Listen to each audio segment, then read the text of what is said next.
Demon fans, and welcome back to the Demonland podcast. My name is Andy, and the D's kicked off their 2024 Premiership campaign with a frustrating loss in the heat and humidity of Sydney, leaving many Demon fans pining for the good old days of 2021.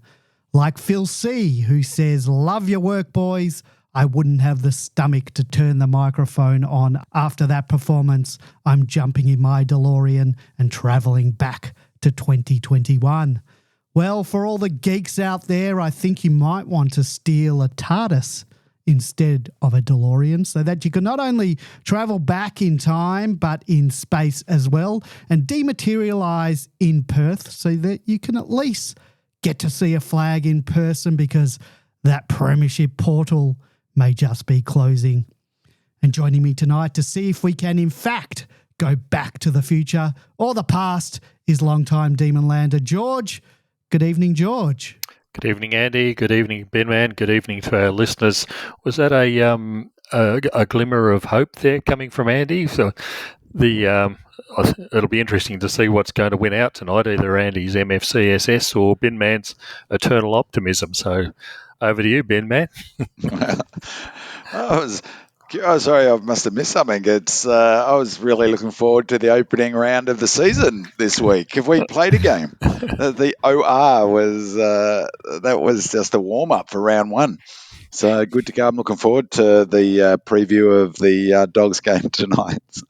Well, it would be nice if that didn't count. That would be. It should not be OR. It should be DO for do over or the Mulligan round.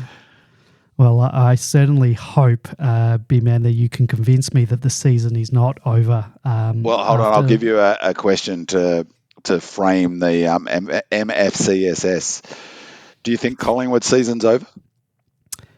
Hope so. Yep. Yeah. They're done. Anyone that lost their season's over. Right. So Collingwood had a terrible game and got smashed, and their defensive woes were exposed. I think if the people who aren't emotionally attached are going to say about the Pies, well, of course it's not. That's ridiculous at this early stage of the season, right off the premiers. They're an excellent team, and in tricky conditions, and meeting a team that was pumped up to beat them on their home deck and prove a point. Had been pumping it up all week. No different to the Swans situation, is it? No, it's not. But let's see this time next week, and I don't know. I'll either be in MFCSS mode or I don't know. But there were a lot of people upset and angry about our loss, and none more so than one of our voicemailers tonight. Our good friend, Don't Make Me Angry. Take a listen at Don't Make Me Angry. G'day, guys. I'll interject there. This was sent almost as I was leaving the ground on Thursday night, so this was fresh. I don't want to be an alarmist, but I think Melbourne will be lucky to win one out of the next 4 games. Who schedules a team to be at home once in 4 weeks? Yeah, and Ben Man, I think you're starting to sound like the English cricket team. Morally, we won. I hate to say this, guys, but the season's shot. The team is no good. And we didn't trade well. Who did we trade in? A broken down McAdam who had a falling out with the fitness staff at Adelaide, who's never got his body right. That was just a waste. We addressed nothing about our forward issues. And the season's over, guys. It's over. Wow. There you have it. Well, season's over. He speaks for a lot of D's fans, I bet you. That's like, there's probably a few Don't Make Me Angries out there saying the same thing. In fact, I've read a few on Demonland. The season was over even before that game started. Well, it's obviously over because we haven't got to round one yet, so we start again next week. Well, as I said, this time next week, I could be very worried because, there is that statistic of 0 and 2. Makes it very hard to make the finals. It doesn't mean that you can't. There have been teams that have still made the finals, but, yeah. 6-2, that's the goal. We talked about it last week. Let's see where we are after 8. 6-2 is the what I'm hoping for. Obviously, losing the first round makes that more difficult, but it doesn't take it out of the picture. And don't make me angry. Did someone make him angry, or He's is been that angry just his whole time on Demon Land. God? Hopefully, someone doesn't make him angry. Goody might have made him angry with some of his decisions. I'm sure we'll get to a discussion on that. We certainly will. But he did make a good point about the first 4 rounds. We play 3 interstate games in the first 4 weeks. That's no one's done. Besides the interstate teams who have to travel every second week, of the Victorian teams, that's unheard of. And that's it's not a good way to start the season. But if you want to be the best, you got to win. I've always said, got to win anywhere, anytime. It's an interesting question about also the opening round all being played in Sydney, and I mean, I guess good luck to them. But it is moving the season forward 1 week or back 1 week, whichever way you look at it, and into the humidity. It's much more likely to be humid in Sydney and Queensland 1 week, or not much more likely, but that's still a relatively warm part of the year, particularly in Queensland. Humidity is going to be high. You can't blame the concept of opening round on that. We could have played Sydney first game in Sydney. Well, the only reason it was done was because they saw a window of opportunity with the NRL going to Vegas. You could have done the same thing. If they were serious about the opening round, you could have had the opening round next weekend and pushed it all who's to say the weather next week isn't that hot? And who would have thought there'd be 30 days plus in a row in Melbourne in March? I mean, it's not unheard of. Well, and I'm sure none of all bar Brisbane are happy how it, all of those interstate teams bar Brisbane are happy how it turned out. Yeah, but look, as I said, we could have played Sydney in the first round anyway. And if we're looking for a positive reframe, we didn't give up 46 points to lose at home. No, that would have been disastrous and a whole different don't make me angry scenario. Yeah. And losing Kitty Coleman's not going to help their chances either. Yeah. No, it's not. That's a shocker. That ground is a bit of a graveyard. We had Max Gawn going down early last year. Did Ashcroft, did he injure himself at Brisbane? Yeah. Early-ish at the Gabba. Yeah. Anyway, someone must look at that surface. All right. Each week I ask our loyal listeners to help us out by leaving us a 5-star review and a comment on Apple Podcasts. We do love the feedback and we do read it out every week on the show. Giving us a 5-star helps boost the podcast. It brings more listeners to the show and that in turn drives more people over to our website on Demonland. And therefore we can get more contributions from more voices to this show from our audience. As you'll see tonight, there's a few names I haven't seen asking questions tonight. So the best way you can help out the podcast is by amplifying us in the form of these reviews or just by helping spread the word about Demonland to your Demon family and friends.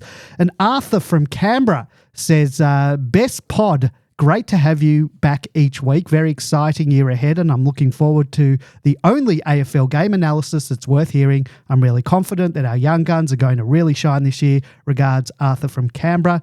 Thanks for that review, Arthur, and that review was done before the game this week. So let's see if we've got angry Arthur next week. Keep the feedback coming, guys. We do really appreciate the 5 stars on Apple Podcasts. And please don't forget to click the Write a Review link and write us that review as well as giving us the 5 stars, and we will read it out on the show. If you follow us on Facebook, Instagram, Twitter or Threads, you want to leave us feedback or post a question or a comment for the show, you can post under our podcast post each week or just slide into our DMs. We won't read out your full name on the show. In addition to being available on Apple, Google, Spotify, SoundCloud, and or your preferred podcasting apps, the Demonland Podcast is now available to be watched and listened to on YouTube. Just search for Demonland Podcast to find our channel. If you want to chat with other Demons fans and you've never been to our forum, head on over to demonland.com, sign up, and you can chat with other Demons fans from across Australia and around the world, just not Bimman as he's on his hiatus from all things Demons media related. It's completely free. You can post questions or comments for the show. And also there's so many topics and threads discussing everything related to the D. So join in on the conversation. If you'd like to join us on the air tonight to talk about any of the topics we're going to talk about, please give us a call on 039016 3666. That's 039016 3666. I'll answer. I'll put you on mute and bring you on when there is a break in the conversation. During the week, you can call that number and leave us a message like Don't Make Me Angry, and a couple of others have this week. If you're listening live, join us in the chat room and head over to demonland.com/podcast. During the season, we are normally live every Monday night. This week's a bit different because of the public holiday yesterday. So if you want to listen to the show live, head on over to demonland.com on a Monday night at 8:30 p.m.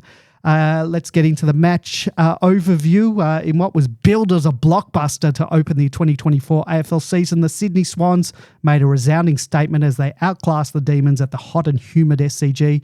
The anticipation was high, with fans eagerly awaiting the showdown between ruck giants Brodie Grundy and Max Gawn, but it was ultimately Sydney's comprehensive game plan and execution that stole the spotlight. From the outset, it was evident that Sydney had meticulously prepared for the contest, capitalising on their home ground advantage and exploiting the D's weaknesses. Led by the astute coaching of John Longmire, the Swans delivered a masterclass in tactical superiority. One of the key factors in Sydney's dominance was their ability to adapt to the unique conditions of the SCG with its smaller dimensions, as George will talk about later, and humid weather. The ground favoured a style of play focused on contested footy and wet weather tactics, while the Swans expertly utilised these conditions to the advantage. The D's struggled to adjust their game plan, persisting with a fast-paced open style that played into Sydney's hands. Grundy's strategic brilliance in the ruck battle against Gawn proved pivotal as he nullified the D's key playmaker and provided crucial first use of the ball for his midfielders. Despite Gawn's effort, Grundy's influence grew as the game progressed, ultimately tilting the balance in Sydney's favour. The absence of key midfielders for Sydney, including Callum Mills, Luke Parker and Taylor Adams, was seemingly inconsequential as Isaac Heaney stepped up to lead the charge. His imposing presence around the stoppages, coupled with Chad Warner's stellar performance, ensured the Swans maintained control in the midfield battle. While the Melbourne showcased glimpses of brilliance through the likes of Jack Viney and the occasional cameo from Oliver and Petrarca, their efforts were overshadowed by Sydney's relentless pressure and cohesive team performance. Bailey Fritsch provided a lone bright spot for the Demons, but their forward line struggled to break through Sydney's defence. The result might have been even uglier for the D's if not for their own formidable defensive unit. Stephen May was outstanding, and first gamer Blake Howes put in a solid first-up performance with 12 intercept possessions. Despite this, the Swans' ability to adapt their game plan and capitalise on scoring opportunities proved decisive in securing the victory. As the final siren sounded, it was clear that Sydney's comprehensive display had laid down a marker for the season ahead, while the Demons, they will undoubtedly regroup and take learnings from this defeat. George, you were at the game in Sydney. Your brief takeaways from the match, followed by Bimman. We'll talk about a few of the things later on. Sure. But the main point was we were comprehensively outcoached in this game, both strategically and tactically. Strategically, the game was at the SCG. It is a tiny ground. We didn't adjust the way that we played to accommodate that. Sydney utilised it brilliantly, as can be expected. And I think Sydney, like Geelong, who use similar tactics or have used similar tactics in the past, will continue to get wins because they simply crowd everything that goes on in the game. It won't get you any further in finals, unfortunately, but we'll see come the end of the season. The other thing was the weather. We got exactly what was forecast. It was forecast to be very humid, which means the ball gets wet in the air. It's not on the ground. It's not dew. Dew and humidity are two different meteorological situations. So the ball was slippery. And we were still trying to do the fast running, quick handball, run, carry, cut it through, and all that we saw all night long was fumble, and most of our attacks came to absolutely nothing. So, apart from that, the Sydney cricket ground is an appalling place to watch football. It's actually okay to actually look at it, but how something like that still exists in this day and age. I was talking to someone else and they said it was like going to the MCG in the 1960s, toilets, food facilities. I think there are only two entrances for the whole ground, one for the members and everybody else goes through one other entrance. So heavens knows what would happen if there was a fire or something inside the ground. It is just substandard to be able to go to. But by the by, we were tactically and strategically overrun in this game, and it's disappointing from the coaching staff that they didn't react to what was obvious before the game even started, and then when the game did start, they didn't react to what was going on the ground. Big man, any takeaways for you? Well, it's interesting. I mean, there's a lot of interesting things about this game, and one of which is that aspect of tactically not adjusting, coming in with a game plan. I mean, the number one thing was it was curious that our model of getting of territory and being a really front half, forward half team, and looking, not linking up with hands. We're clearly trying to. Maybe this is McQualter's influence, and we're clearly trying to move it by hands and use that. We saw that against the Blues, and we had this conversation a number of times last year. And I know there's questions about it, so I won't go into it now. But the idea of not adjusting in the game is, it's almost a different conversation because Goody doesn't. So he's come in with a game plan that we're going to try and perfect, which is the run by hands. And, as we've talked about on the podcast a number of times over the years, he doesn't change his in season. He doesn't move away from what the game plan is. Even, he doesn't. That's one of the things he's been criticised for a lot in terms of not shifting things.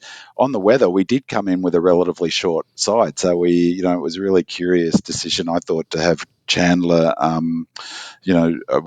assumed Billings would start on the ground, so that I thought that was really curious as well, starting Billings on the ground. But Chandler, Spargo, and Laurie all in the same side. It seemed to me that was and Billings as well. It seems to me that was a pretty short team. So that, from that perspective, that maybe that was a response to the potential of the slippery conditions.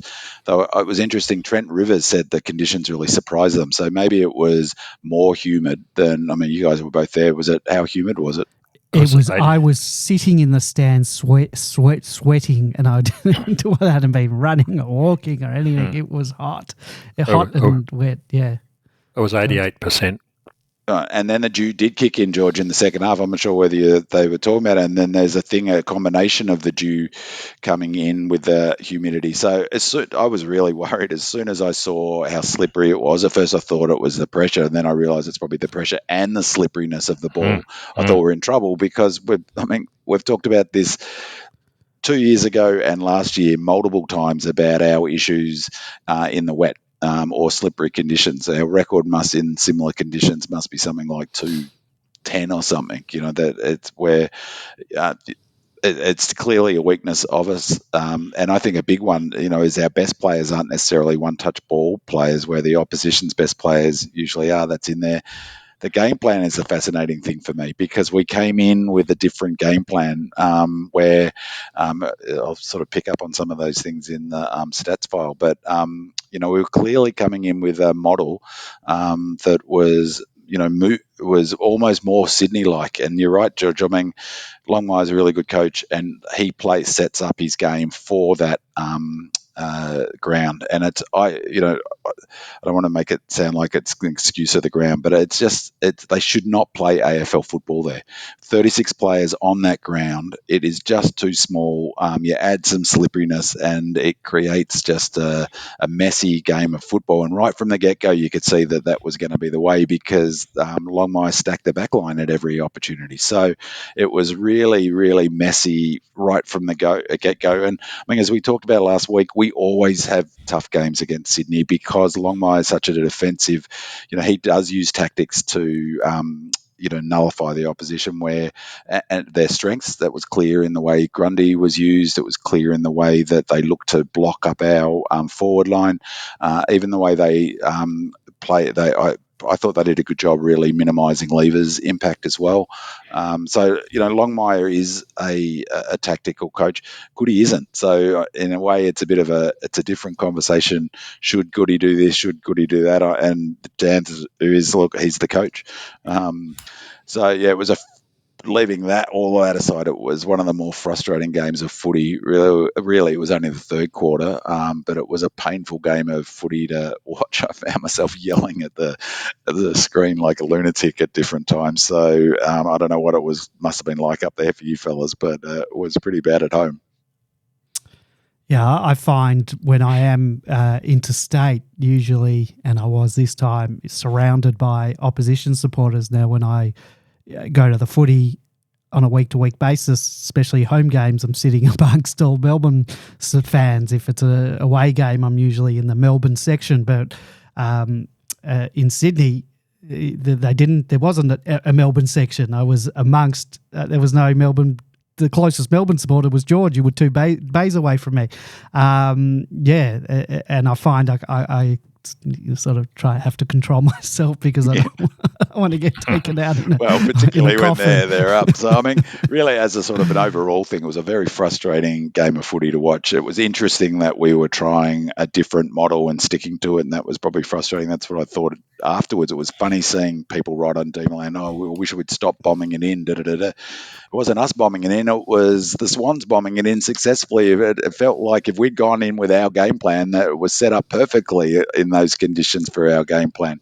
But apart from that first game, I'm not overly worried. But the one thing that does worry me is that last quarter, is that we ran out. It looked like we ran out of gas, and that can't be a good thing. So there were mitigating factors. The most notable one was, I think there were two. Bowie getting injured only minutes after the sub coming off, or the three. Picking Spargo at all, I thought was a bizarre decision given the fitness situation, but then not starting him as a sub and starting Billings, who's clearly fit. That seemed a curious. We'll talk about that soon. And then what was the third one around the fitness was the third mitigating factor was I can't remember the third one. Anyway, it is your time to shine, big man, with stats. So why don't you take that away? Yeah. So on that theme about the Melbourne game, so we've talked about it a bunch of times. Our key metrics, pressure, our key metrics, contested possessions, time in forward half, and turnover. So keep them in mind in terms of what I was saying about implementing a different game plan. So it's really interesting. Goodman's been criticised from pillar to post by D's fans about the game plan that he has employed over the last few seasons. Too boring, kick it long, territory. Why doesn't he change it up? The game's moving to this fast transition from half-back flank, the way Pies have done it. And it looks like, all summer, that's what they've been working on. It came off fantastically against the Blues. But we've got a different game plan now, it looks like, and the numbers reflect that. So in terms of the good, the pressure was really interesting. We started well. I was really surprised with this. So thanks a lot for Willow Ratings to put it up. I was really hoping that he would be again this season, and he has. And I've been away all weekend, so I haven't seen any of the media. I haven't read anything. And so it was great to be able to look at these stats and get a good sense for the game. But it was really surprising looking at them, keeping in mind that point I made about a different game plan. So a good is that, leaving aside the result, the goodie has gone with a different game plan and stuck to it. And so that was a really interesting factor to watch both live, but then it bears out in the stats. I was really surprised with this number. In the first quarter, it was 193 on the pressure rating, which is right up there. Remember, 200 is considered elite in the pressure ratings, to 202. And what surprised me in that number is that the Swans were 202. And that means, they wasn't as if we just dominated by pressure and that they were caught flat-footed. Not at all. They came out to play right from the get-go. It's just that, we were able to turn that into territory, but we dominated that first quarter. It must have been frustrating live, but it was certainly frustrating on the television. Again, it will come in the bad section, is not taking advantage of that. Our pressure dropped off to 177, but so did theirs in the second. So I think the humidity really started sucking the energy out of the players. This was a real positive, and the third quarter was a fantastic positive. So 195 our pressure was after three-quarter time to their 186, and we really dominated on the scoreboard in that quarter. But when we look at the time in forward half, it wasn't as dominant as you might expect from that sort of number.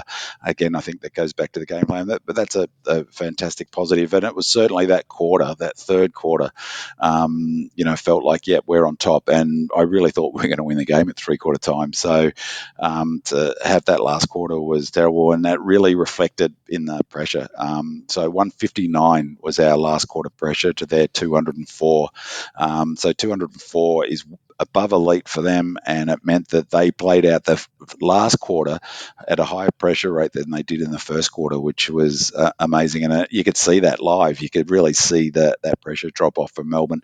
We lost a lot when Bowie went out, I thought. So on the positive, on the good still around pressure, Tommy Sparrow had 31 pressure acts, 71 pressure points. He was fantastic. Jack Viney, number 2, no surprise. This did surprise me because I had a bit of a knock on his game, but this makes me think he played a better game than I might have imagined. Was Kate Chandler had 20 pressure acts for 47 pressure points. Nibbler was next, same. Again, this surprised me as well.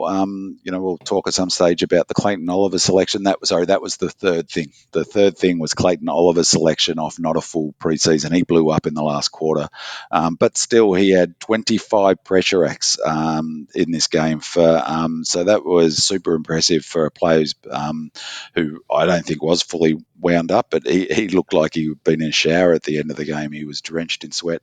And then the last two on the pressure. So the top 7, that was Sparrow, Viney, Chandler, Nibbler, Clayton, Oliver, and this was a fantastic positive for me. The next 2 on the list with 20 pressure acts was Caleb Windsor.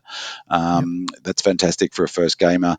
And then the next one, a fair drop down, to be honest, to the next number of pressure acts, but pressure points 34 with Blake Howes. So a real positive, I thought, Blake Howes' game. This was fascinating. The time and forward half, is this a good or is this a bad? It's good from a perspective of Goody's come in with a new game plan. So for all the people who have been bagging Melbourne's game plan for the last 2 years, and now we try a new game plan and we lose, it's you can't have your cake and eat it too, but it was reflected in the time and forward half numbers. So we dominated that first quarter. The way we play, if we dominated a quarter of footy, or at least the first 20 minutes, they sort of got it back on even keel in the last 10 minutes. When we play our best footy historically under Goody, or at least the last 2 or 3 years, if we dominated a quarter, it's going to be 60% time and forward half for us and 40% for them. The first quarter was 48 4 and 52 against. So they had the ball in their front half more than we did in that first quarter. We upped our that in the bit in the second, but we couldn't convert on the scoreboard, 55-45.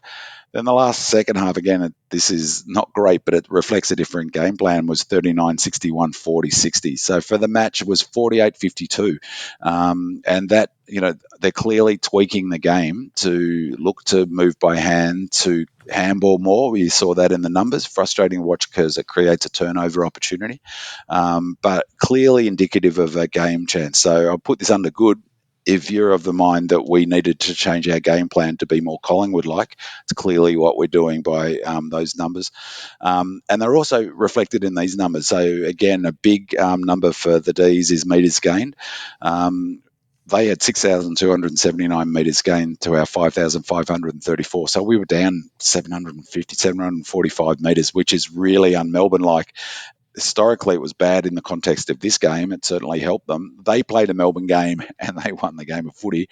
And again, it was reflected in inside 50s. Inside 50s, we normally smash teams for inside 50, and everyone, goes up, it gets up about the fact that we don't take advantage of our inside 50s, and much better to have a lower number of inside 50s and score more. Well, that's exactly what happened, but we just didn't have enough inside 50s. We were 14 down, so 65-51. Swans were plus 14 for inside 50s for us. So that's good in the sense of it's a reflective of a different game plan, but it's really quite noticeable, those numbers. That would look like, if we had numbers like that in a game last year, that would be a 50-point loss because, unless we changed our game plan within it. This was a real positive and a surprise. It's a good thing about having these numbers. We were plus 11 for ground ball gets, 109-98. If you'd asked me before to guess that number, I would have said we were down. So that's really impressive in terms of our ability to, especially on a slippery night. We couldn't convert it into scores.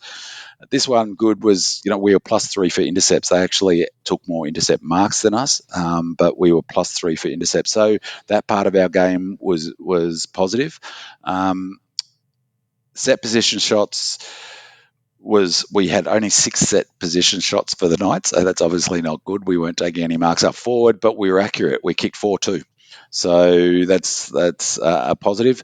And then the last good I could find, you noted it, Andy, was Blake Howes had a game high. Did you say 12 intercept possessions? Yeah, 12 intercept possessions. So that was a game high, and that's terrific in his first game, particularly after the first 10 minutes. He looked a little bit all at sea and made an error that cost us a goal. But after that, I thought he was terrific. So for me, that was such a bright light, his game, and made some really calm decisions, I thought.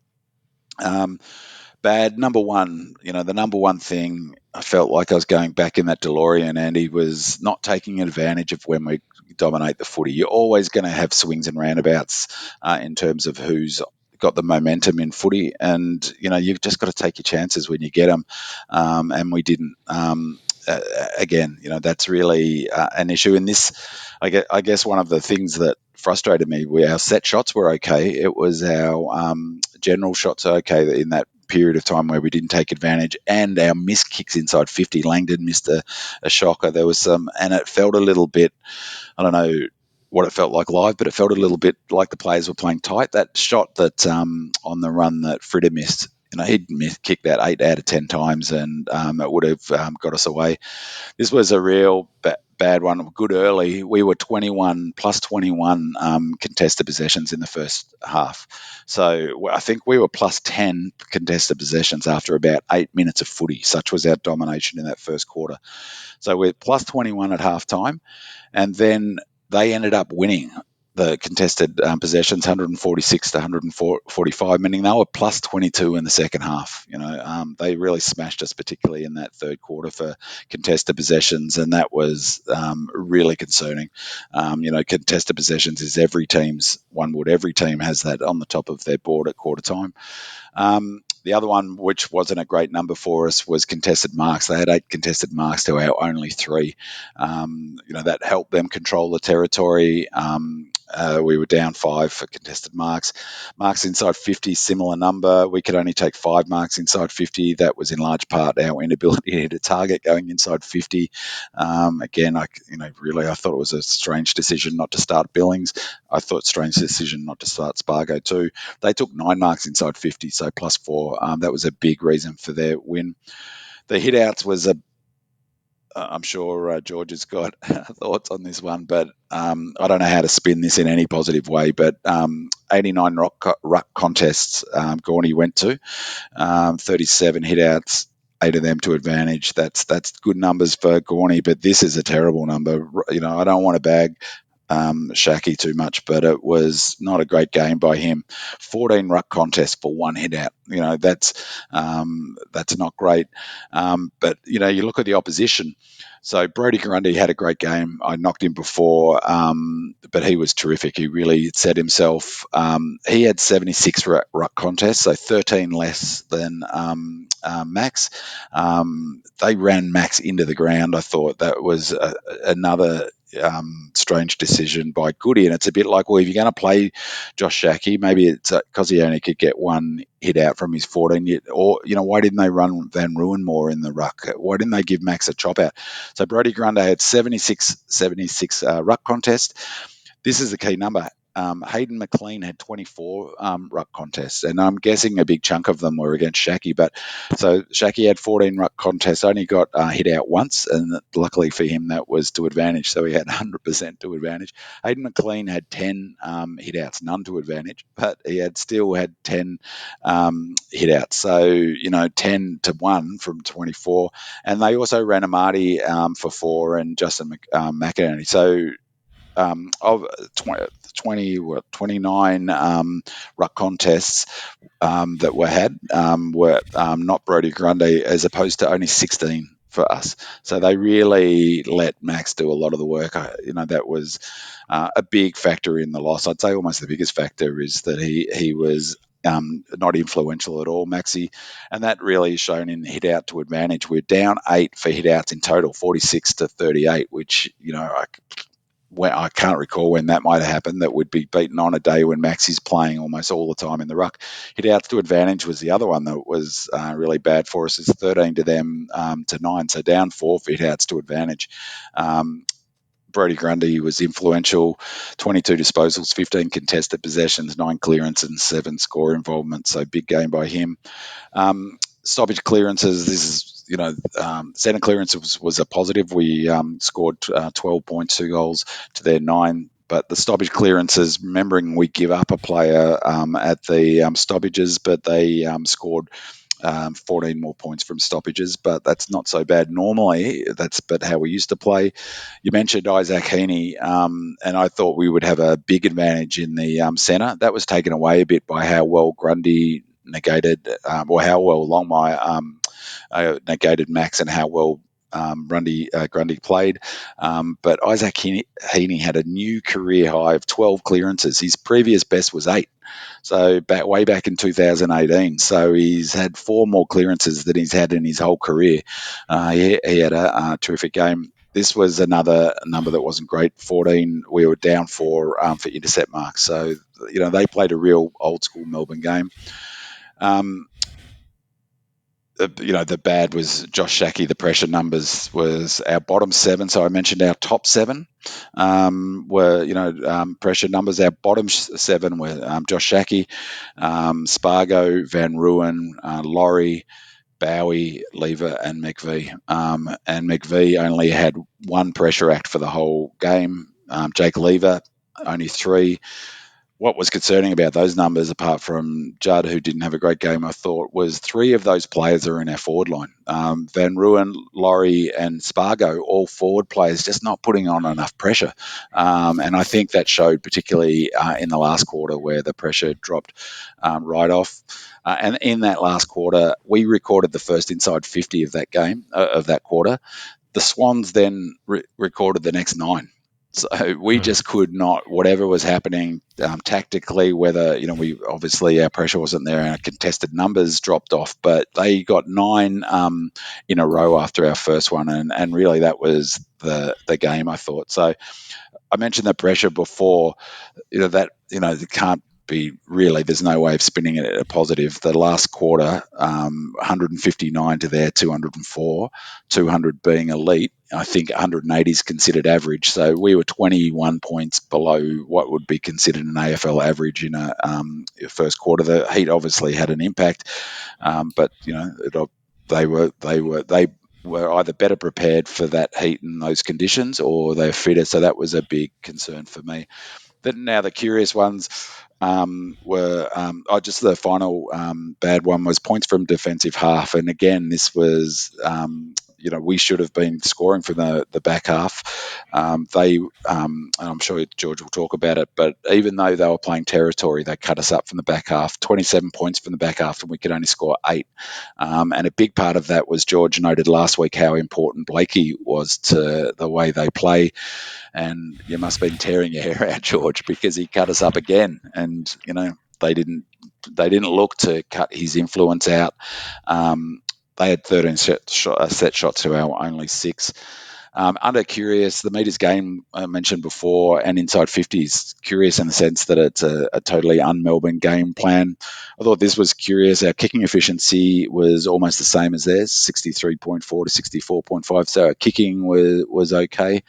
And this was really curious. I thought 4 goals to 1 from outside 50. So both teams had 1 set shot from just outside 50. The Swans scored 3 goals from general play from outside 50. So 3 shots from outside 50 to our none. That's quite interesting. And 7 shots in total from outside 50 for 5 goals a point and no score. That's pretty amazing. I mean, partly maybe that speaks to the size of the ground, George, and them crowding up that forward line. And but there was more accuracy from outside 50 than inside 50.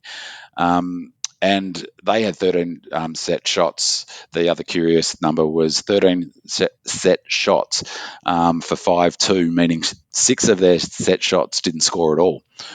So that's kind of strange, and it's a good thing that they didn't, because we would have lost by more. The expected score was 16-point win to the Swans, and it felt, that feels about what right. 16-point feels about the right margin, but it still means that we would have lost.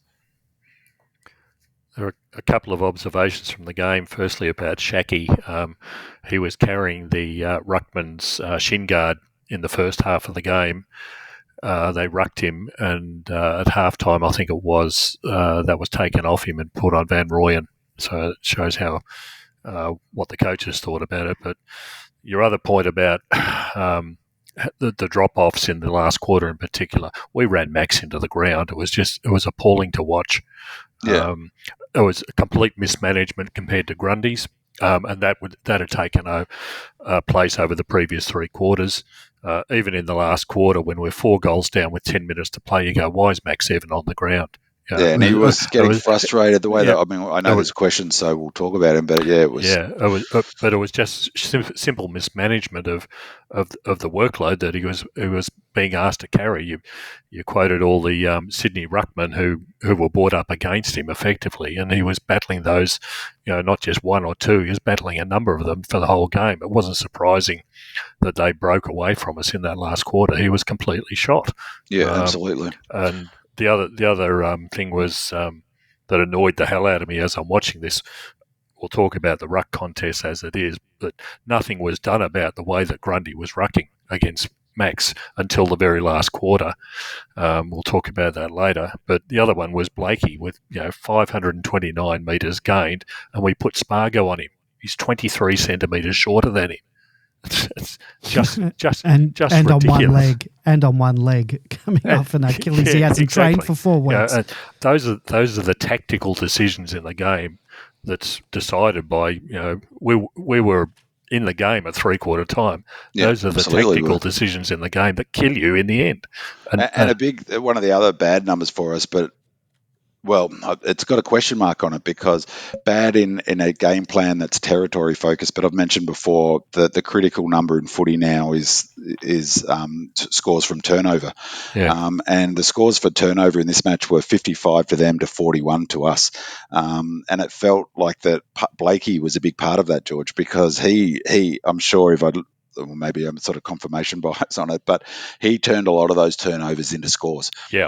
If he got the ball on the turnover, he was fantastic at transitioning the ball, and we had no real equivalent because the player who I would have thought would have been the equivalent for us for ability to move the ball forward and create really good scoring opportunities is McVie. And I'm not sure if they put time into McVie, but he only got that one bit of play where he did the set-up goal for, I think, Fritter.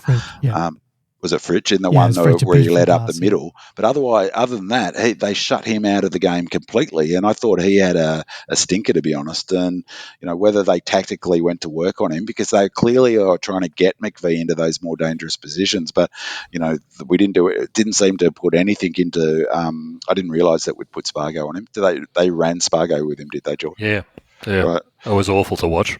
So for them to get 14 more points on turnover was, that's almost the margin, isn't it? So it just goes to show how important.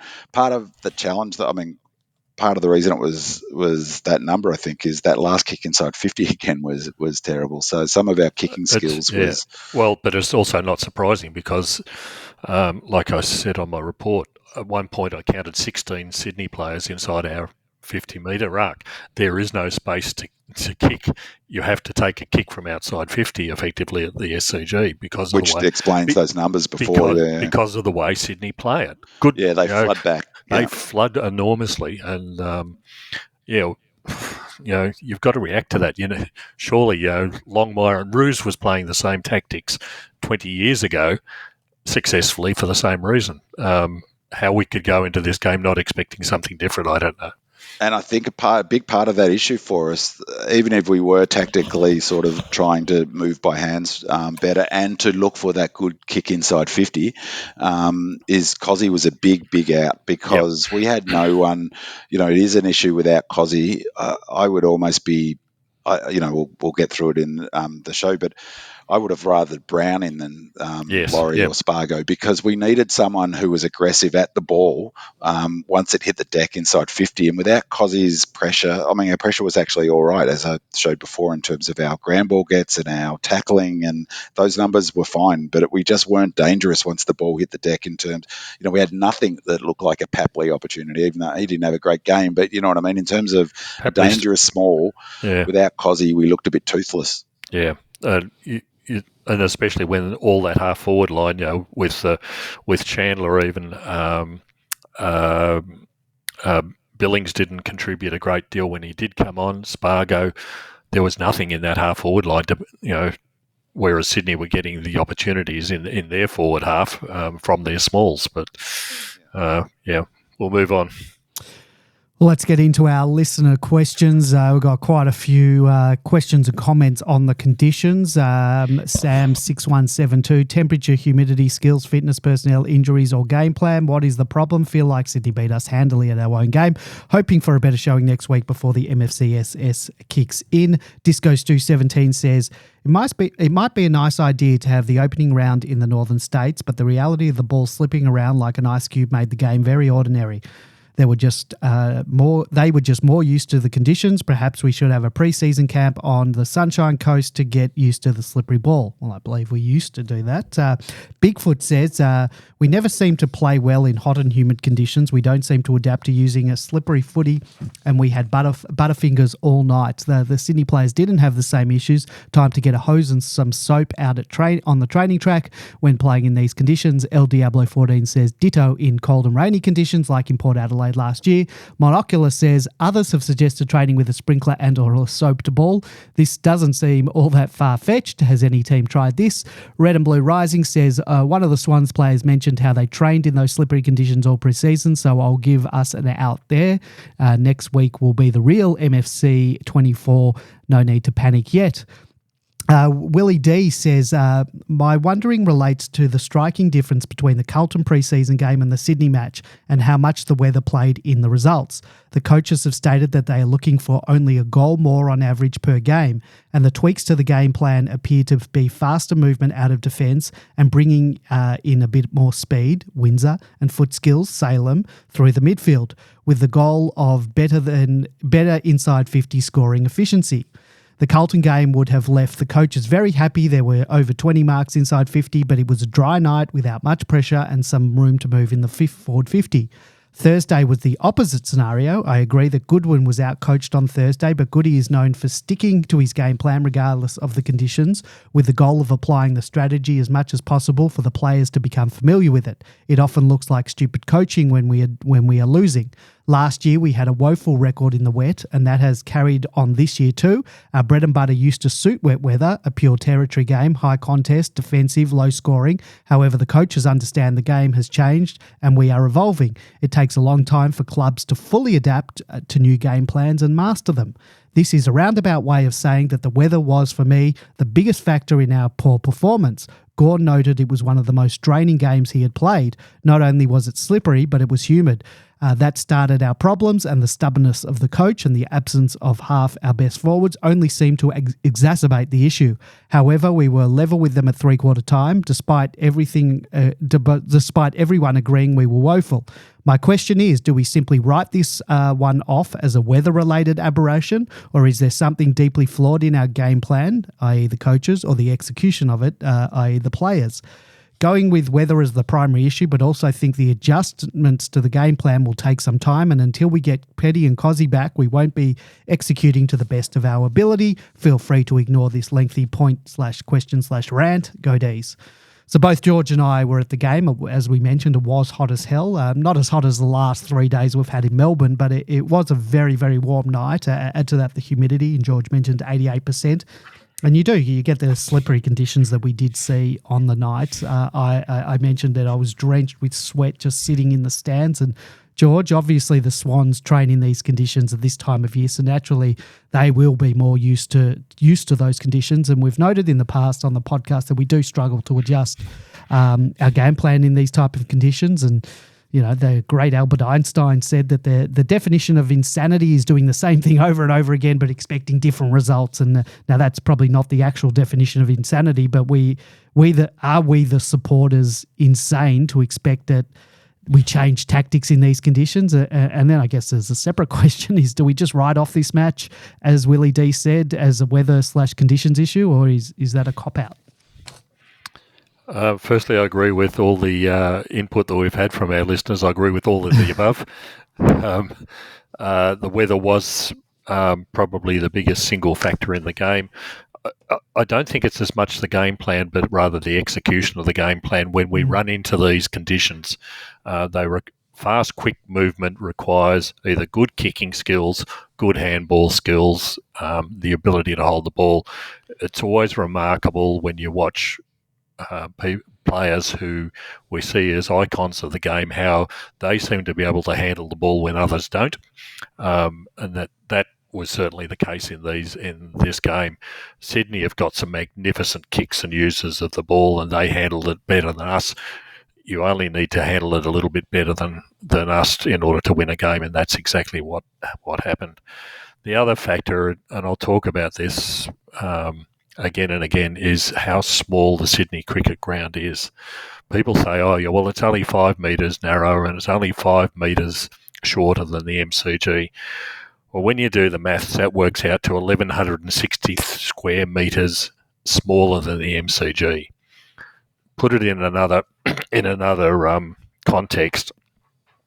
On the MCG, each player has to defend an area that's 2 1/4 basketball courts greater than on the SCG. On the MCG, you've got holes to do thing. On the SCG, you haven't. When it comes down to, or again using the basketball analogy, on the SCG, each player has to defend the key area on a basketball court. There are 3 less key areas, so there's a lot less area that they have to defend. And Sydney utilise it beautifully. They just load up, they flood. There is no room to manoeuvre on the ground. So it creates for a contest game, it creates for a territory game. But in order to win in that situation, you've got to be able to handle the ball. You've got to deliver the ball efficiently and accurately. They do it better than us. 2 weeks before this game, they played a practice game against GWS. It was played in 35-degree heat with equivalent amounts of humidity. They're used to this. This is the way they train. We don't do that. It'll come back to bite them when the conditions are not similar towards the middle of the season. The ground situation will come back to bite them when you start to play finals. Sydney haven't won a premiership for what is now 11 years. It's not surprising, but they keep on finishing up in finals. It took Geelong to realise that they had to change the way they played in order to win a premiership, because when you get to September, it's played on the MCG and other big grounds. It's not played on these little tiny suburban ovals that the SCG and Cardinia Park are. It's interesting that, George, you say about like the difference in their handling and the kicking. I actually think that in the numbers and watching live, they made a lot of errors and a lot of errors. And when you're watching your team, you just see, I guess, yours. They made a lot of errors. They were more in key plays. They were more sharper. So Gordon hit a couple of beautiful kicks. Warner was fantastic, Blakey, but I thought the difference was, to be honest, was they handled the ball so much better. And it's interesting about, the game plan and adjusting. We've talked about this before, but there's, 2 types of coaches, and Longmire's of that sort of type of coach like Clarkson, and who's much more likely to adjust on gameplay. And, Goodwin, Wiley D's right. He's a coach that sticks, for better or worse, and for a lot of people, it's for worse. But he has a way. Here's how we play, and this is how we're going to play. He's so systems focused that it's been a reason. One of the factors of struggling in the wet weather is not adjusting, because he's clearly got a philosophy of, during the home and away, the risk reward ratio. There's more risk even losing a game than come finals not being super drilled with a particular way of playing. He's got a system. The challenge a bit is that it looks like from the game we played against Richmond in the practice game, the Blues practice game, and now this game, they're clearly trying to implement a modified system, so that's less territory based and more fast transition. So as I said before, fans have been screaming for this. It's just ironic that on a day where it would have been better if we just kicked long at every opportunity and won those ground balls.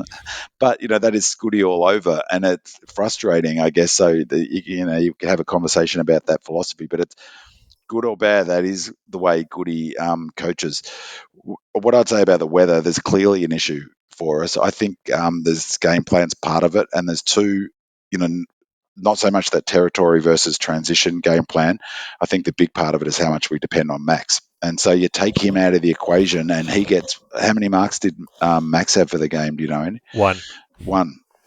I wouldn't have been surprised if you said 0. So you take no mark. If he doesn't mark the footy, I remember last year David King brought up a stat, something about, I think it was, we don't lose, we lost one game out of 20 or something when he's taken more than 11 marks. And he's central to the way we move the ball and control the ball. And if you think back to that Carlton practice game, the way he so cleanly clunked the ball and controlled the rhythm of the game, the weather helped with that, but it made that more difficult. But I think you're right, George. They really went to town tactically on him, and they got a great result out of that. The other thing I really think is that we've got too many players who just aren't skilled with ball handling. And, I don't want to bag Track, but he's one of them. He made a couple of 3 or 4 really bad fumbles that cost us really a chance. Critical, yeah. And one of them, I can't recall the exact moment. Maybe it was in the there was one in the first and then one in the last where he just needed to clean handle it, and it cost us a chance at goal. And it's compared to someone like Papley. Maybe that's a bit unfair because he's a smaller player, but he picks up the ball so cleanly and he's away. Like the goal that Papley kicked was just a brilliant bit of ball handling. So that's definitely an issue for us. And it's clearly a pattern, isn't it? We talked about it last year. We talked about it the previous year. Is that 100% we struggle in the wet and or slippery condition.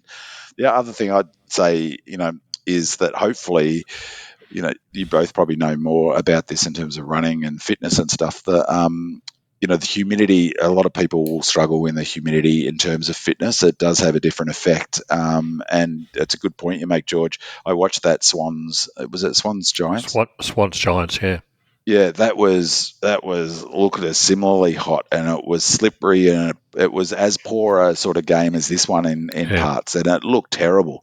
I watched that, but they've got that experience of playing in it and training in it, so that's got to be an advantage. I know there's a lot of athletes who struggle, sort of Olympic level athletes. They struggle when they get to in humid or different conditions compared to where they're normally training. So I'm certainly hoping that's more the cause of our last quarter fade out than lack of fitness. And guess what? GWS did the job on Collingwood just as easily. How humid was? I watched that game, but with no sound, so I have no sense of how humid. Was it humid as well? I don't know about that. I didn't. It didn't look like they were handling the ball a bit better than both we were. So. Well, God help us if we have a wet September. Or humid. Humid, but... it does narrow our chances a bit, doesn't it? Well, first of all, I'll be wrapped if we're there in September at the moment, so... That's another question for another day. Well, let's move on to, we've spoken a lot about Max Gawn in the ruck and rucks targeting Max and players targeting Max around the ground. We've got quite a few questions and comments on this as well.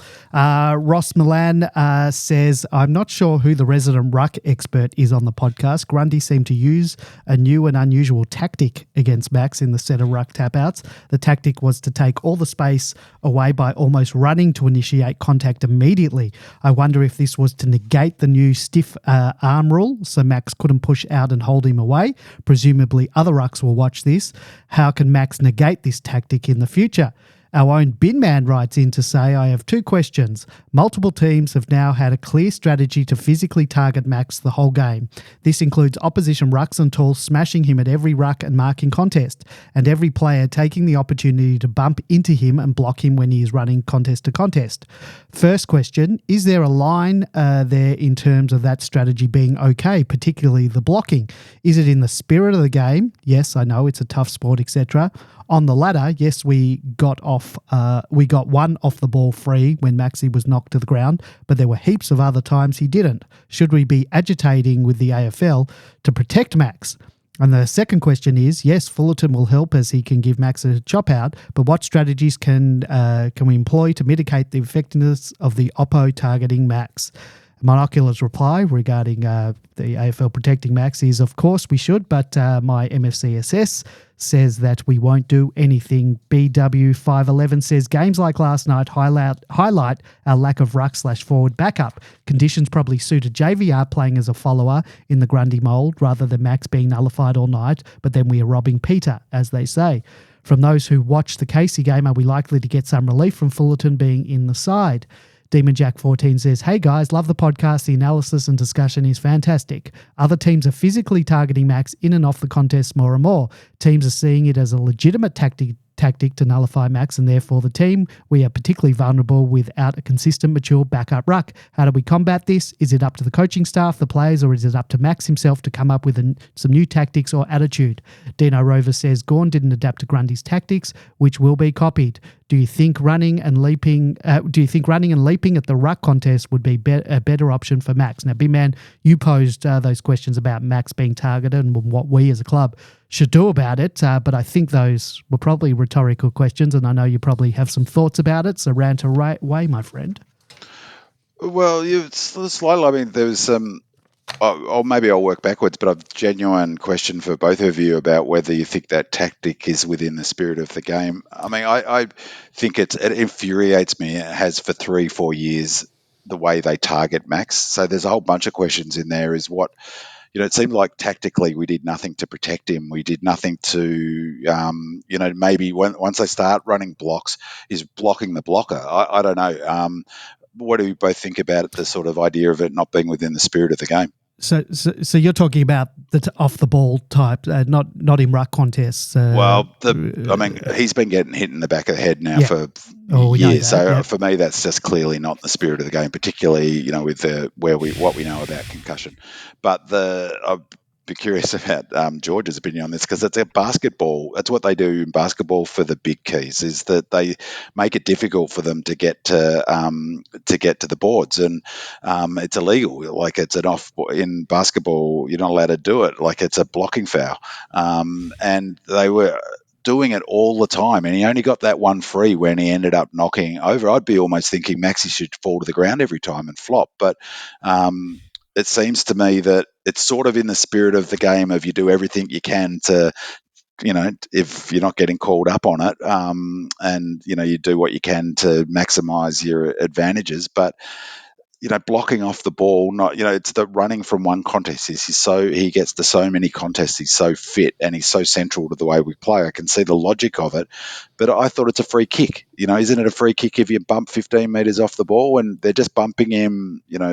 It's a funny line. So I don't know. What do you guys think?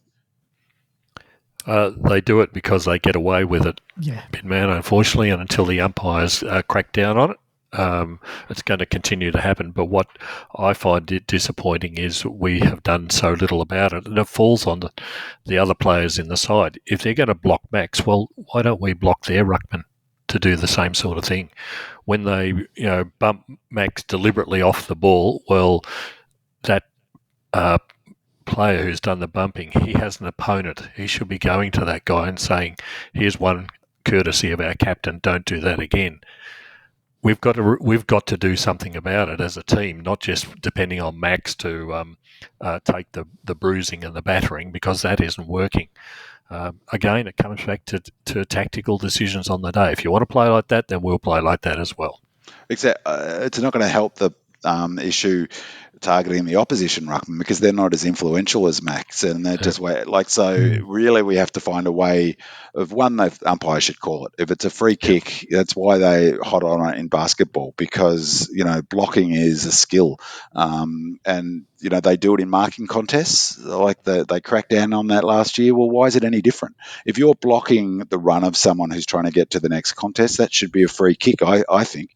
But I agree that, what I'd like to see is the Melbourne players targeting the blocker. They'll have players who do, it's everyone. If you watch it, every player who has the opportunity to bump Max bumps him as he's running to the next contest. Yep. Well, he needs to be protected by his teammate. But the other issue, George, in this match was exacerbated by Shaki only having 14 ruck contests. So you run Max into the ground and he's getting bumped.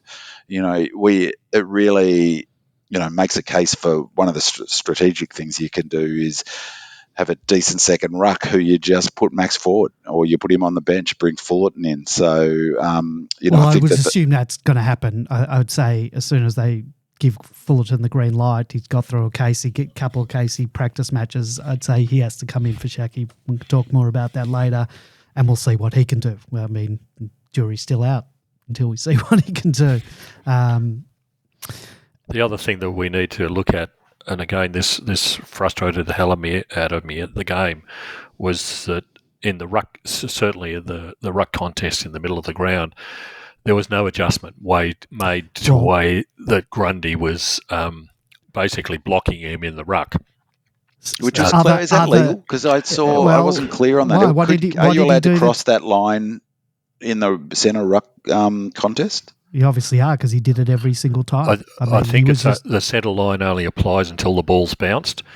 Right, and then you can move. And then you can move. But what really annoyed me in this game comes back to the basketball experience.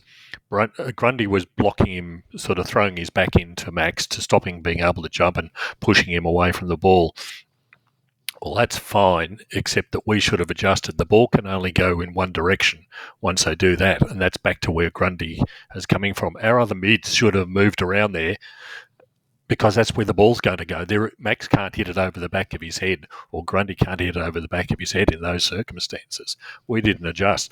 Max eventually started his run from sort of where the centre line crosses the circle instead of coming directly from the opposite direction. That frustrated Grundy's attempts to try and block him because the ball was somewhere else. But the lack of tactical nous, that's the sort of thing that the assistant coaches should be calling on. We've got ruck coaches who should be looking at that going, say, hey, this is what Grundy's doing. It was obvious from the first quarter. What do we need to do to adjust to this? And we didn't. It was a very effective, credit where it's due, it was a super effective tactic. Absolutely, yeah. It made me wonder, like the intel that Grundy brought with him, having trained with Max. I mean, how many hundreds and hundreds of ruck contests would have he had with Maxie at training? And perhaps he, through trial and error, he came to the sort of conclusion the best way to level up or beat Maxie is to do that, with training with them. But certainly front on, he's not going to beat Max. So they adjusted, but the danger is the next time we play, you'll find English doing exactly the same sort of thing. With the blocking, I think the other challenge though is that you don't want to be undisciplined. And how often does it happen is that a player's running to block Max and then we bump into the blocker and we get the free kick against us. So, it's going to happen. Port have been doing it now for a couple of seasons, almost exactly what the Swans do. And maybe it speaks to a weakness, I guess, in terms of how much we depend on Max to have a good game for us to win. Yeah. And remember, we do have a ruck coach that's busy working out our forward line woes, so let's move on. Let's talk about pressure ratings. You did touch on these. We have a question from Jackson Fix. There's one perhaps for Senior Binman. It feels like we've become pretty good at jumping teams early with contested possession and forward thrust, but with the 5 to 10 minutes of dominance yielding no scoreboard pressure.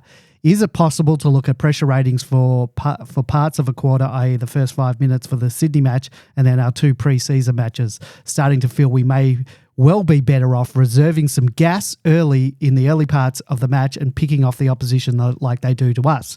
Now, I doubt that you would have any pressure stats for the first 2 pre-season games, man, but is there anything in terms of any of the pressure ratings from this match in terms of the early parts of quarters?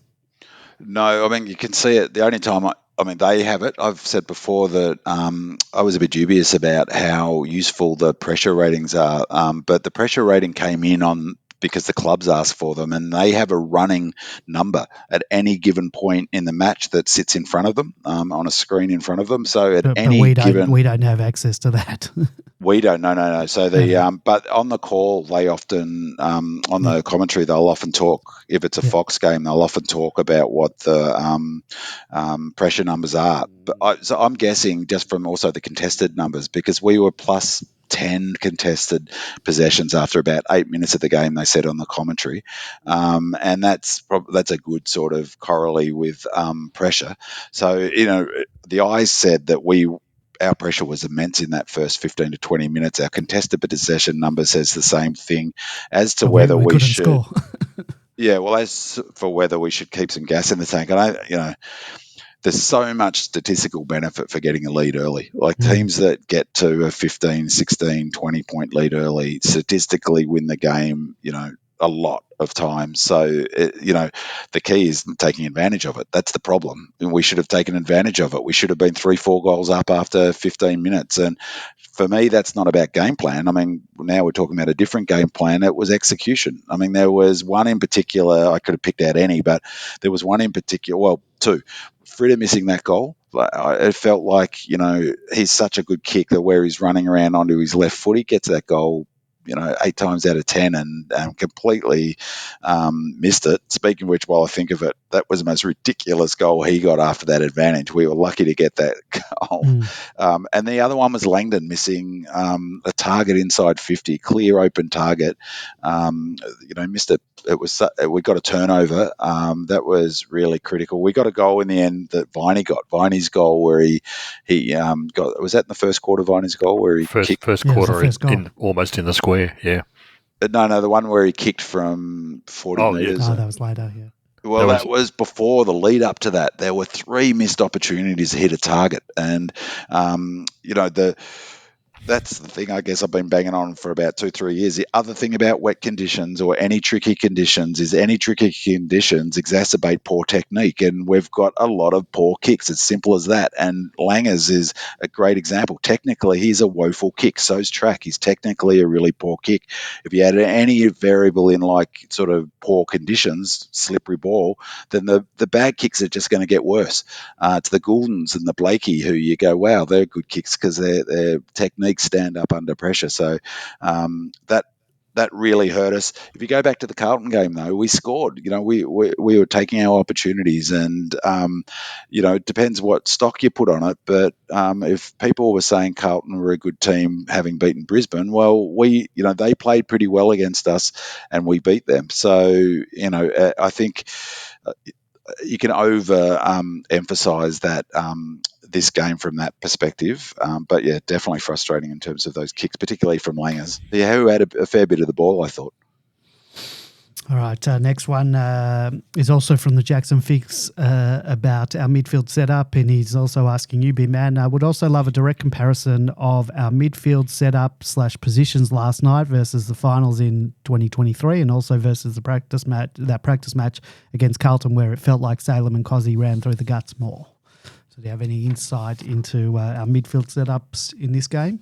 Yeah, so our centre bounce attendances was, as I mentioned before, Maxi went to 21 for the centre bounce. So he was there 88% of the time. His average last year was 64%. So it speaks to what we're talking about, over-relying on him and maybe no confidence at all in Shaki, I'd have to say.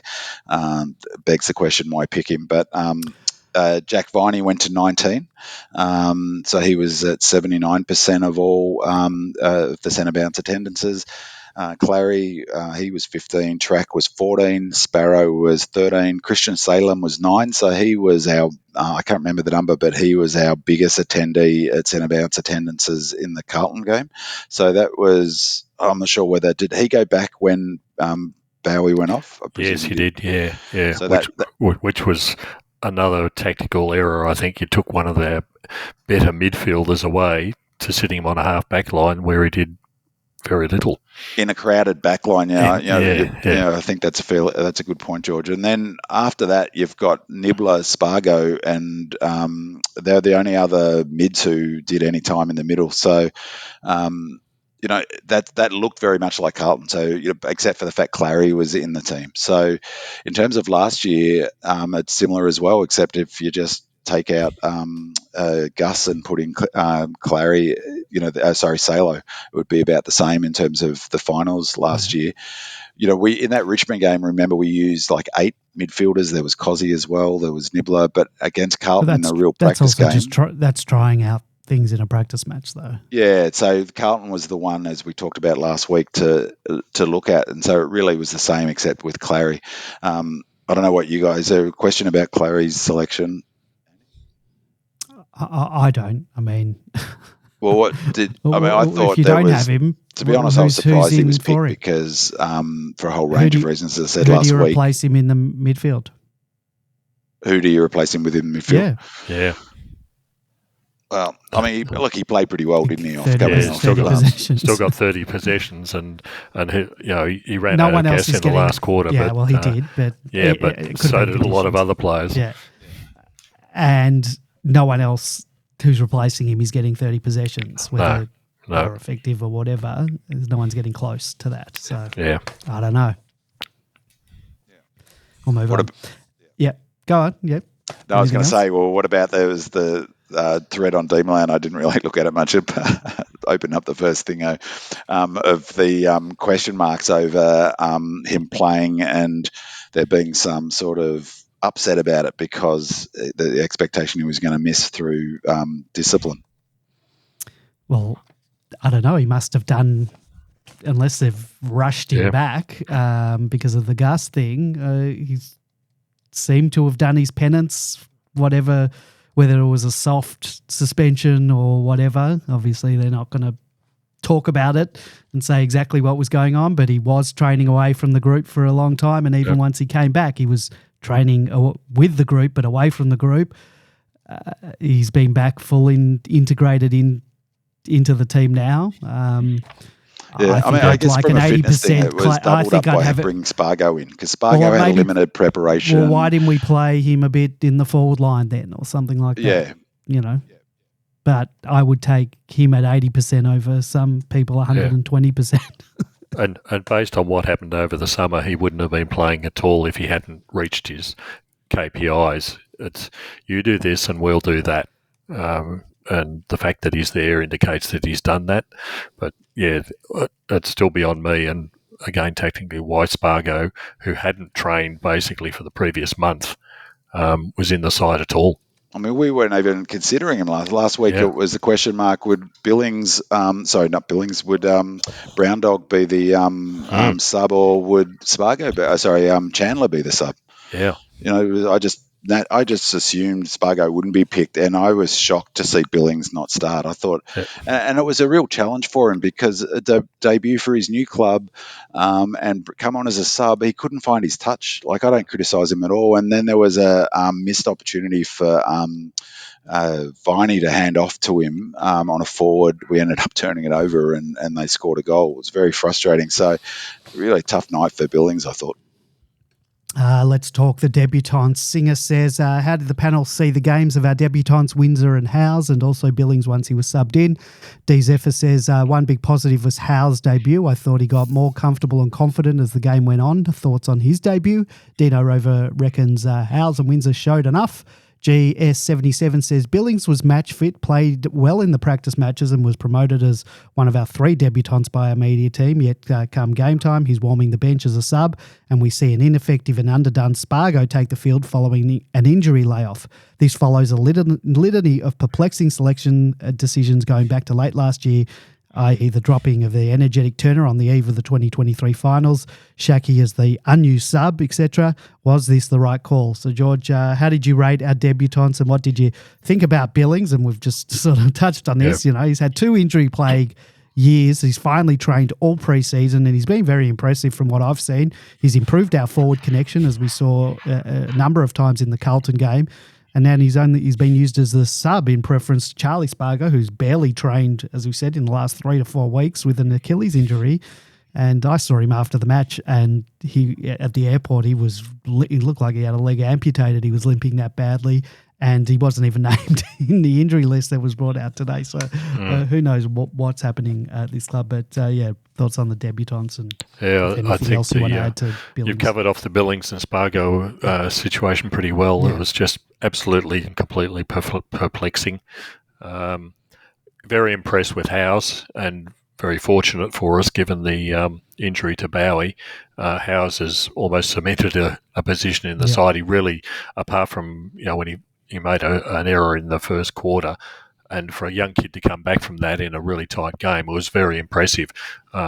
He did exactly what he wanted to do, and the defenders were under an enormous amount of pressure in this game, simply because of the ground and the conditions.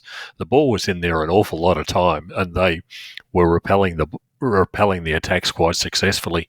So that was great to see. Windsor again. Very fortuitous that he's come through, as Hunter is still a couple of weeks away at the very best, and that's assuming he gets his position in the side. But Windsor did particularly well again.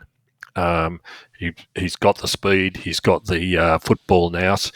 He obviously hasn't got the strength yet that's required of an AFL-type footballer, but perhaps we wouldn't say the same thing about Langdon either. He's not exactly someone who's endowed with the guns.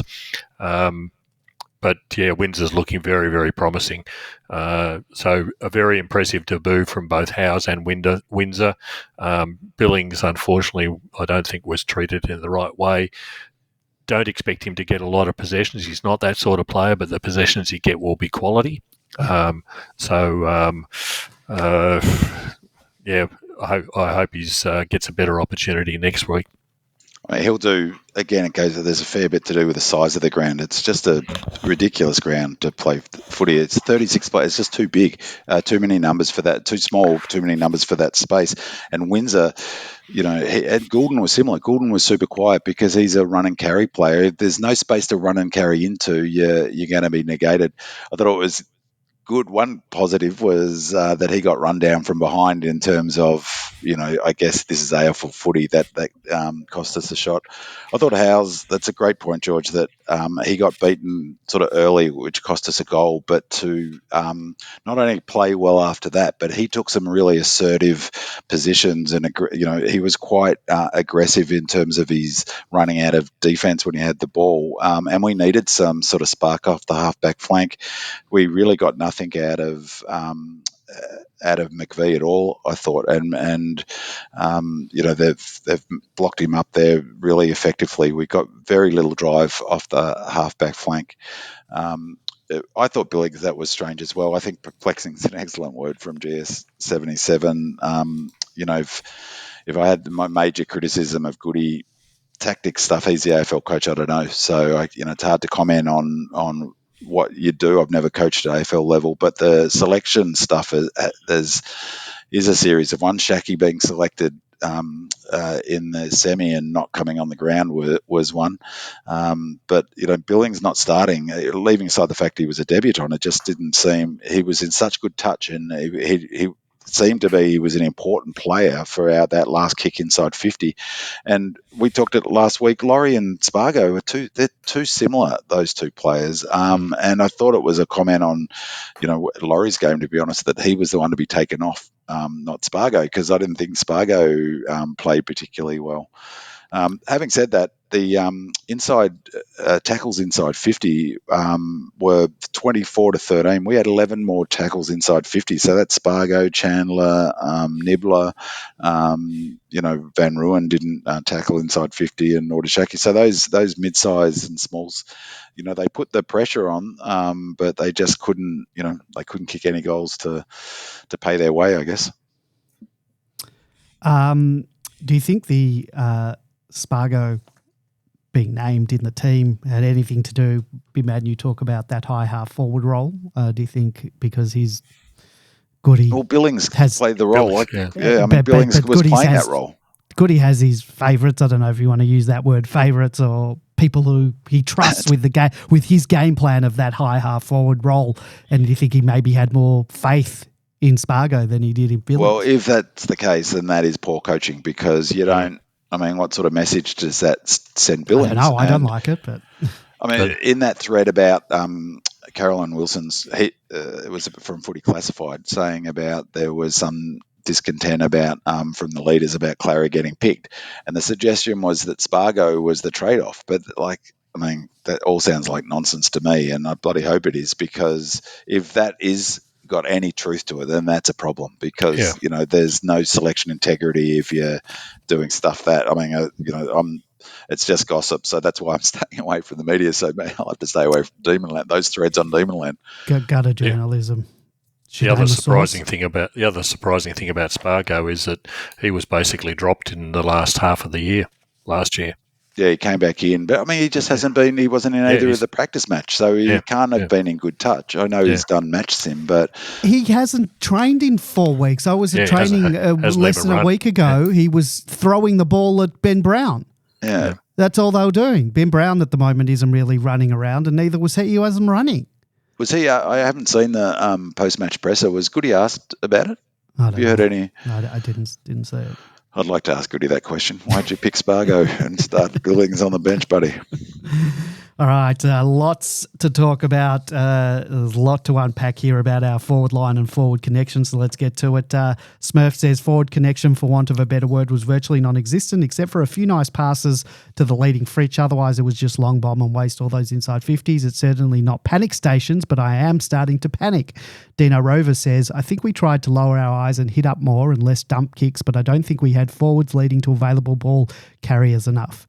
Monocular says, big question, Reece Spargo, Laurie, Chandler all being in the same team. Cozzy's return will obviously exclude one of them, but is there room for more than one other? Will the Colt provide a better small forward option, or even Seston?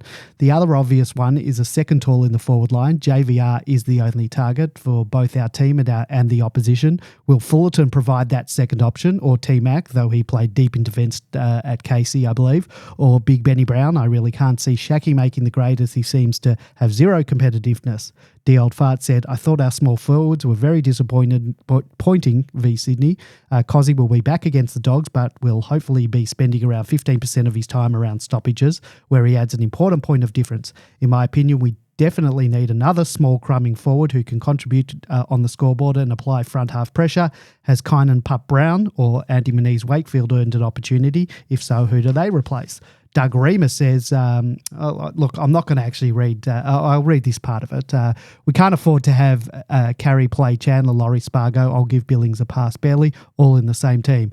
I was amazed to see Spargo playing, given he's been injured most of the last month. All three of these players are too much the same, no real pace, don't get enough of it, and can easily be exposed. I'm not going to go into his thoughts on Shaki. I was contemplating reading it, but I think it is way too harsh. So I'll go with the Chief, who's been a little bit more diplomatic when he says, no doubt Josh Shaki is a terrific young man and he has done very well to have a 10-year AFL career. I don't want to bag one of our own, but until Josh can show that he can handle physical contact and eradicate the half-hearted, one-handed marking attempts, he simply shouldn't be picked. What has happened to team standards? What impact does continuing to select a player who isn't AFL ready have on the rest of the playing list? And what about the club's obligation to look after Josh rather than continuing to expose him at AFL level? So if I didn't read out the one before, you can imagine how bad that one was. And finally, a voicemail from Noah from Bentley on our forward line and accuracy. We haven't heard from Noah in a while, so let's hear from Noah. Hi, this is Noah from Brighton. He's had an address update from Bentley to Brighton. Wanted to welcome back you guys to season 2024. Really missed the podcast over the summer season. Watched the opening round. Round 0 was very, very disappointed with Melbourne's kicking. And the forward line, I'm just really worried about our ability to kick straight. And I know it's an ongoing issue. Wanting to know your thoughts, guys, whether it was just a furphy and a one-off. Just wanting to know your thoughts on who do you think our main forward structure will be in season 2024 and who do you see as more accurate at goal in the forward line. Really love the podcast and really hope next week the Bulldogs will kick straight more, and if you think that it's going to be more of an issue this year with the kicking straight, how do we address the issue? Thanks very much. Bye. I don't think our set shot kicking was as terrible as it has been, but there is a lot to unpack here, from forward connection to question marks on our crop of small forwards to our tall forwards, as well as our inaccuracy, as Noah says, in front of the big sticks. Bim, man, how do you think we functioned in the forward line? Was it just too crowded? There's going to be some changes, I guess, in the coming weeks with Petty possibly being available. Yep. I'll start again. Smurf, working back through those questions, Smurf noted that too many long bombs, and then Dino Rover said that, we tried to lower our eyes and hit up more and less dump kicks, but the forwards weren't letting to available space. I think that we actually didn't kick long bomb, and I thought there was good leading to space. But George's point about how the Swans set up at the SCG, they clag up that back line. There is no space to run into. So we were actually, we were trying to implement the same method that we did against the Blues. I mentioned last week that the SCG should suit us in that sense, because with our defensive grid, because it's about a similar size as, I think Princess Park is slightly bigger, so it's slightly wider down the pockets. It's crowded. Carlton weren't clagging us up. They were playing the way that they wanted to play, and did against the Lions. So we had space to move the ball into. One of the things that frustrated people last year was, winning the inside 50 by 20, but it always been crowded. Part of the logic of moving the ball by hands more and faster off the half-back flank is to kick into a less crowded forward line, because you're not trapping it in the forward line as much, and the same reflected in time in forward half. But Swans created a game where it didn't matter, because they flooded back as soon as the 666 rule was not in place after the bounce. They got back and created very little space to sort of even to lead into. There is no pockets if you look at it, the SCG, there is no pockets hardly to run into. So there's no real space that they can run 20 metres to, like at the G. So I think, that's not really an issue. It was an issue at the SCG, but they're trialling a different technique. Let's see how we go at the MCG next weekend with that ball movement. So I think our kicking skills aren't great. That's why, again, it was curious not to have Billings. On the question of the small forwards, I don't think we can have Spargo, Laurie, Chandler and Billings in the same team, and with Cozzy. Well, Cozzy's coming in, someone's going out, but you would think. Yeah. So that question about the pressure up forward was curious, because I would have thought the same thing, but we're plus 11 for tackles inside 50. That's massive. Like, that would have been probably the number one thing positive that they took out of the game, almost, that the forward half pressure. But having said that, we did have a small unit, but I to be honest, I can't see Laurie and Spargo playing in the same side. Well, I'd prefer them not to, because they're such similar players. It's got to be one or the other. I would start Billings. I was amazed that they didn't. To be honest, I'd be bringing Brown Dog in, because we really lacked his energy. If it was next week, we'll get to the selections, but I wouldn't be super confident if I was Laurie or Spargo that either will get a game with Cozzy, and I'd be looking at Cozzy and Brown Dog coming in, because I think the point, one of the questions, I forget who it was we've got to get some goals out of our small forwards. So pressure's great, tackling's great, but your small forwards still have to contribute to the goals. And, Cozzy's good for a goal a game. But I think all of the small forwards this week had chances to kick a goal. Spargo kicked a point, Nibbler kicked a point. I think Chandler had missed everything. And Spargo, Chandler, Neil Bullen and Chandler all had shots on goal at some point, not set shots, but and missed it. So you got to nail those chances when you get them. Absolutely, and they on general play, and they're the ones on a slippery night where you've got crowded. Really, you've got one team flooding back and making it extremely hard to score. You've got to take advantage of your general play shots, and like that's why I pointed out that Fritter one, because you've just got to take those chances. We had 15 shots in general play for 5-6-36. Our accuracy was 33.3. So on the expected score, it was 43.2 expected score. We were 7.2 down on that. But Sydney, they had 16 shots for 7-8-50, so they got 14 more points from general play just from the one more shot. Their accuracy was 43.8, 7.7 above the expected score from those shots. So they took their chances much better than than we did. And to be honest, a lot comes down to your small forwards. As you said, we had our chances, we had our shots. They took their shots, and those small forwards have got to kick goals. I don't know about what you guys. I was happy with Chandler's pressures number, but outside of that, I didn't think he had hardly any impact. So out of all of those players, and then Billings came on and didn't touch it. So they were a real liability almost. Those mid-sized players, apart from Nibbler, who was unbelievable in the first half. He was just brilliant. His kicking was brilliant. His ball handling was brilliant. His pressure numbers, as always, was second or third in the team.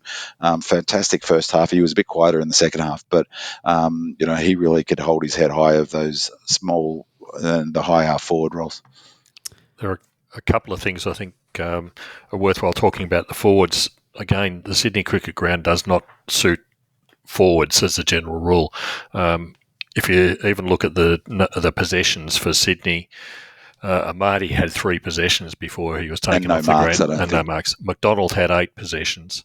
For us, Fritsch had 6, JVR had 10, and Shaki 4.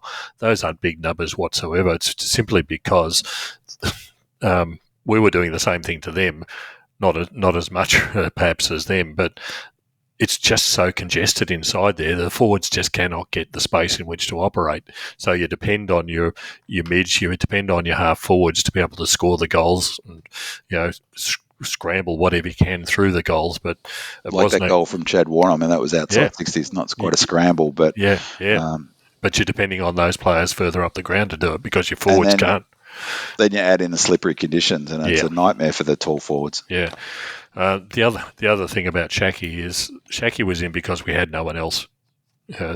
I think that'll change this week, but with T-Mac, with Petty, with Ben Brown, with Fullerton all being unavailable, Shaki is the only option we had. Jefferson hadn't even, if I recall, had only played minimal amount in the practice game, if I recall, and was out actually injured for 1 week. So, and of course he hasn't played up to this stage and probably won't at senior level at the way he's going.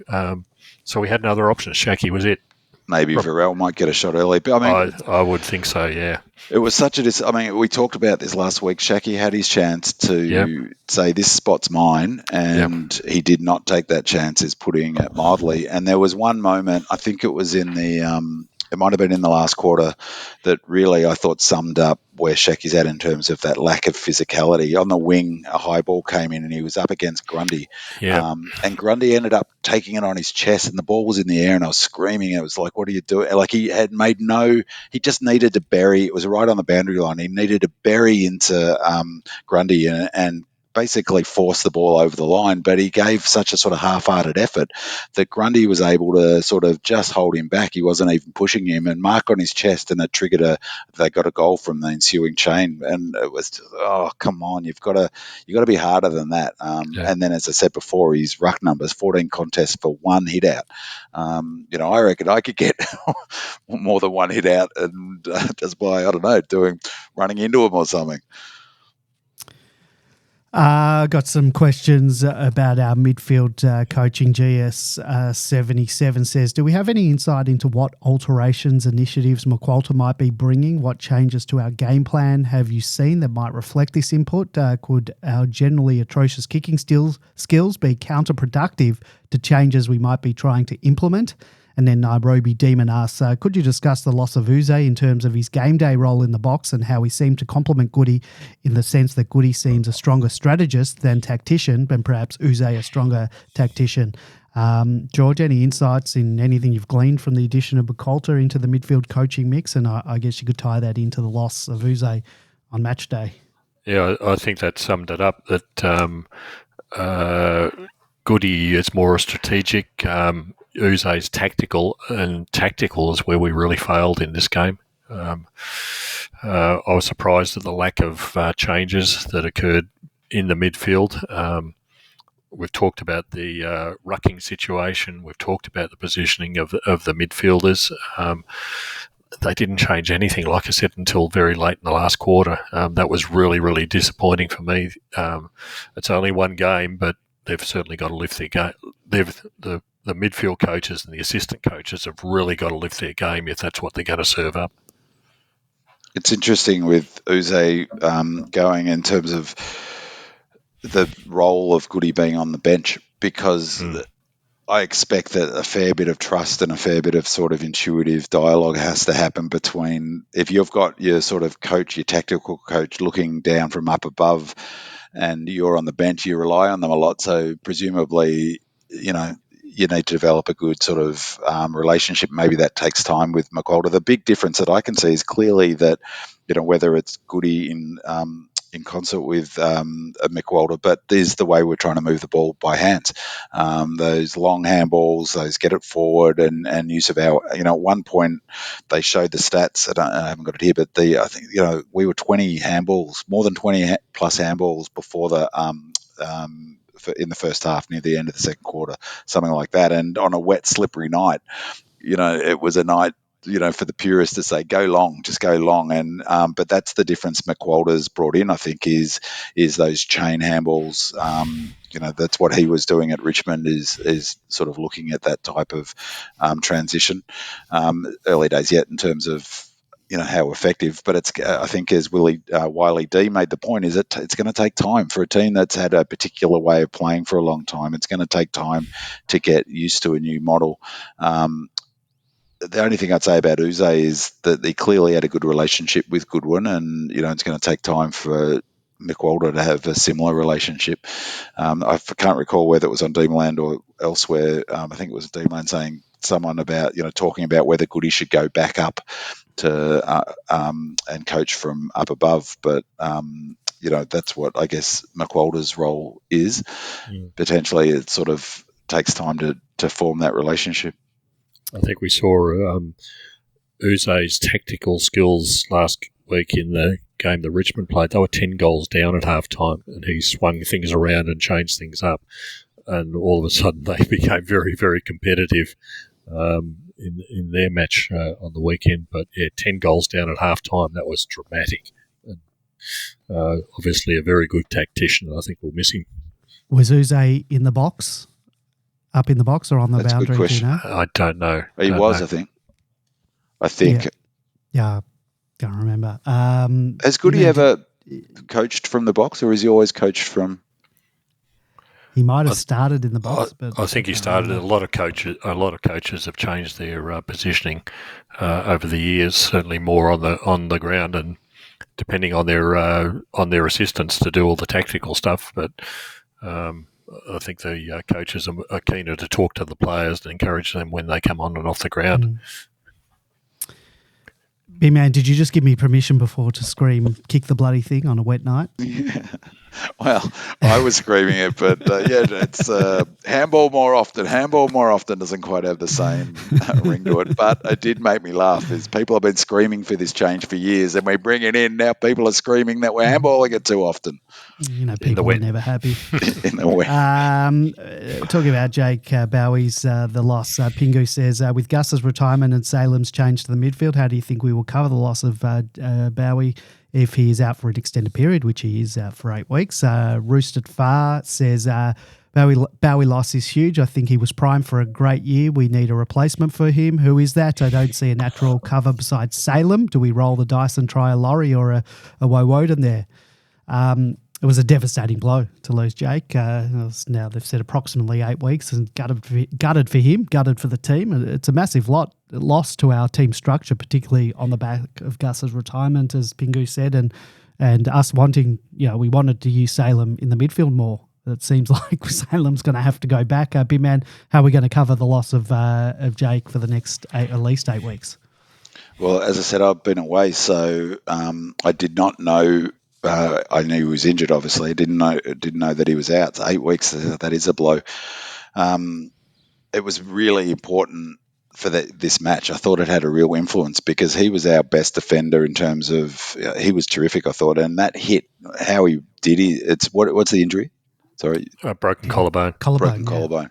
It looked exactly like a broken collarbone as soon as it happened, and it was such a brave effort. In some ways, it's sort of, it's a real negative that we weren't able to respond afterwards. But it happened, as I said, only 2 or 3 minutes after they'd used the sub, and so it was bad timing from that perspective. But the big thing was it took one of our best kicks off the ground, and there was a sort of one of the questions before we didn't touch on it around it is our kicking skill. You only need 5-6 elite kicking kicks in the team, and he's one of them. And so, we looked haphazard from the back once he was off. That is a big blow. It's hard to see who replaces him. Salem, isn't surely we can't be looking at Salem going back, but Wowie not really a natural halfback flanker. So, maybe it's McVee going back, not playing so high up the ground, and potentially Wowie playing halfback flank. He's a tricky player to replace Bowie the way, there's no one as good a kick from the back as him. So it is a really big loss. That's He's also takes our kickouts as well. He has been, absolutely has been taking some of them. So it is a big loss, and he's unfortunate for him because he had a great preseason and was terrific in this match up until his injury. Mm. I think one of the things we have to do is not put Salem back. We need him in the midfield. That's where he's trained. That's where we get the best value out of him these days. I think apart from Wowie, the one that's overlooked is Marty Hoare. He's not a perfect like for like, but we're looking for the next best thing, and I think Marty can cover that off, particularly when the Bulldogs this week have got 3 talls. Yeah, that's a good call. So otherwise you've got to throw Lever onto someone, and we want Lever to be free as a general rule, so that'll be my choice. I mean, the other option potentially is Laurie. Laurie could play a similar. He's good a kick. He's as good a kick as Bowie. He played some. Am I right in thinking he played a bit of halfback flank at Casey? Or I'm imagining that. No, he played most of it in the midfield. Mid. He could go back, although I guess you've got to learn all the systems. So Marty Hoare's been playing as a defender. He's played in this team as defender. He's not that tall, Marty Hoare. Like, he's sort of that middling size for a defender. So yeah, he might be a good option. He's fit. He looks fit. Yeah. This is the last question before we get into the preview, changes and preview. So it's about our bottom 6 players, and we've got a voicemail from good mate Salty. Boys, Salty, welcome back to Demons Footy to 2024. Not a great game for the Melbourne Demons SS. There's been a lot of talk in the media the day after about, did we do the right thing giving Grundy away for a bag of chips? Is that a mistake? I'd like to hear your thoughts on that. For me, I just felt that our bottom 6, in particular our smalls, weren't up to it. Laurie had a stinker. I don't know the hype on him. Chandler, Spargo. I think Shaki was non-competitive at times. I don't think he's the answer either. I feel like that was really a big part of the loss, and that we just did not get an even contribution from the entire ground. I give JVR a pass. It was a really wet, slippery night. We never played that slippery conditions well, I think I want to try and say let it go, but yeah, I'm a little bit worried already. Interested in hearing your thoughts, and let's hope it's not too long a season. Covers seem to cover a lot of the points we were talking about tonight. Flower Magic says, my concern is our bottom 4 or 5 players in 2021 We were strong on every line with seemingly 23 informed players and no passengers, but currently I think we are carrying at least 4 players who would struggle to get a game with any of the other top teams. I won't name them, but last Thursday their substandard contributions were obvious. The problem won't be fixed by the return of Cozzy and Petty because there is bound to be other injuries in later games, meaning the bottom 4 will remain weak. I just can't see us winning a flag if this state of affairs persists. I'd like to hear whether you agree that this problem exists and whether we can do anything about it. So, George, I guess this is a question of depth. So how do you rate our depth? And every team's got the same problem at the end of the day. If there are injuries and you haven't got your players available, as we've spoken about many, many times, you will not win a premiership. It's as simple as that. The addition of people like Cozzy and Petty will solve a lot of the interim short-term problems for us. We will hope, like every other team, that as we've even seen in this game, players like Caleb Windsor and Colton Tolstrup come on during the season and get their opportunity and show their wares. But yeah, it's a problem that every team has. As soon as you get injuries, we wouldn't be talking about our forward line problems if we had people like Ben Brown and T-Mac and Petty available to be able to fill the spaces. We wouldn't be worried about our small forwards if Cozzy was available, for example, on the weekend. So, yes, it's a problem at the moment, but we're not on our own. It's an interesting just about the depth. I mean, I think it's a fair... George's point spot on is that every team has, in any team, even the 23 that start in the best, there's 4 or 5 players who are average at best. Like every team's got them, and every team, every team has weaknesses. We have got, our injuries, obviously, so we're not putting our best. So I think it's a reasonable point about, the so-called bottom 5, but to be fair, like Shaki, I would put in that category, and he didn't have a great night. Laurie maybe, but they certainly hope Laurie's not going to be in that. He's not, he's seen as a better player. I don't think he had a good game. Spargo isn't in that category, didn't have a good game. So I think it could be a bit unfair, those players carrying all the weight. When you look at some of the numbers, for me it was some of our better players who weren't good. Josh Shaki only had the 4 possessions. Fritter only had 6, but he, kicked 4 goals, had 6 kicks. Laurie only had 8. Then Chandler didn't have a great game. Lever didn't have a great game. I thought Tomo was just okay. So it wasn't really, and Trent Rivers had 17 disposal, but I didn't think was influential as he can be. I mean, he was right up there, 300 plus meters gained. So I guess that's pretty effective from that perspective. So I don't think, I think there were too many. It was one of those games where there were too many players who didn't contribute really, or weren't weren't impactful enough. So a bit unfair to put it all on Shaxter's shoulders, although he had a poor game. But there was some, and also I don't think Windsor was particularly impactful either. He was good. It was okay a start, but Howes had a better first game. So, as George says, all teams have, bottom 6 players.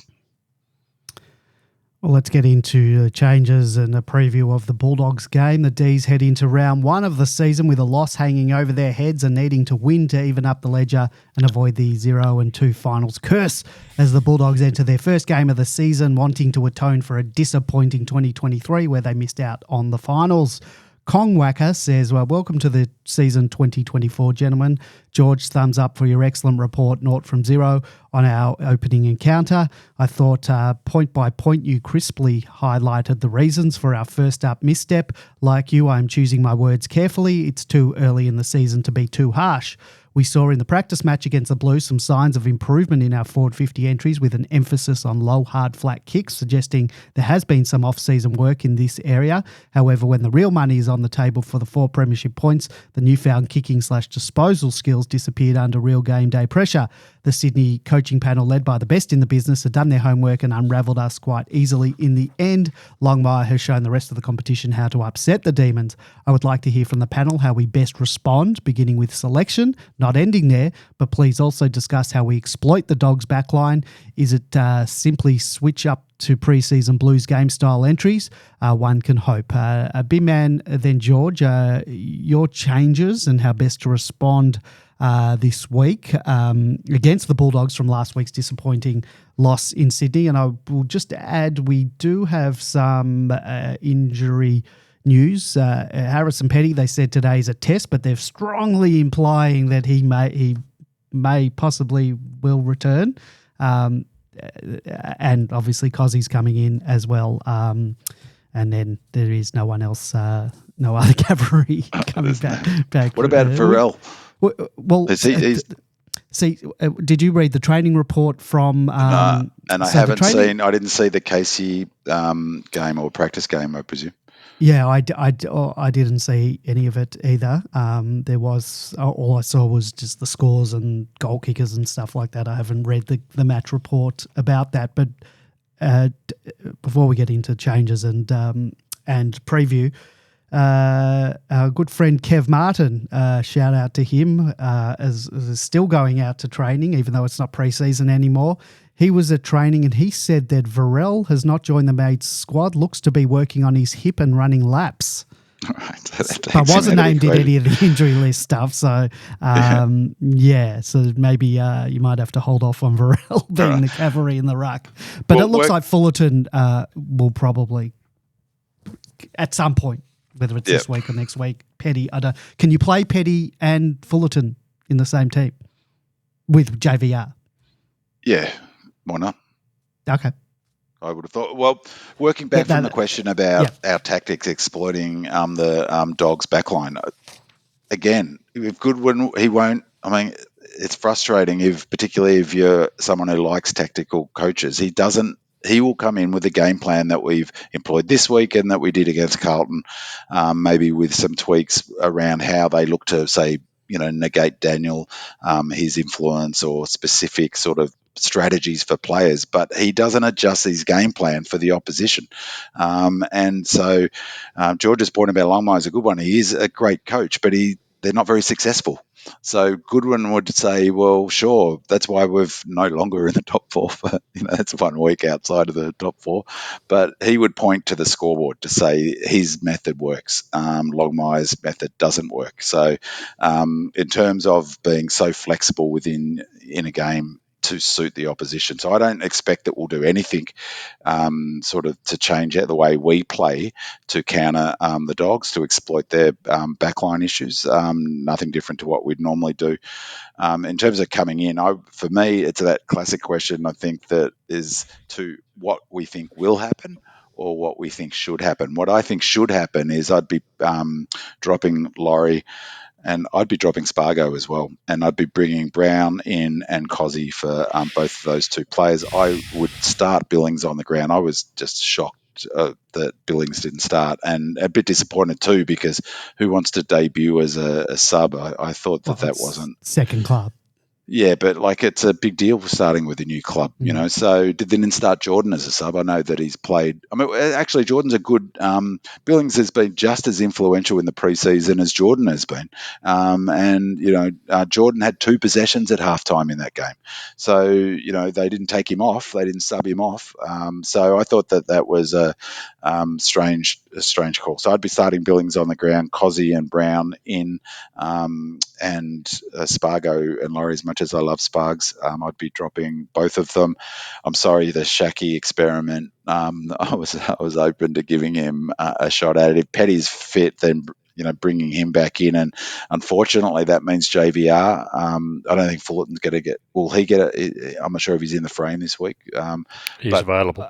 He's available. He's available. So that's what I'm saying. If Petty is available and Fullerton's available, do they both get in? Does one get in? Well, then you've got to drop a small medium. So you could shuffle that with Laurie and Spargo, give them some flexibility if both of them come out.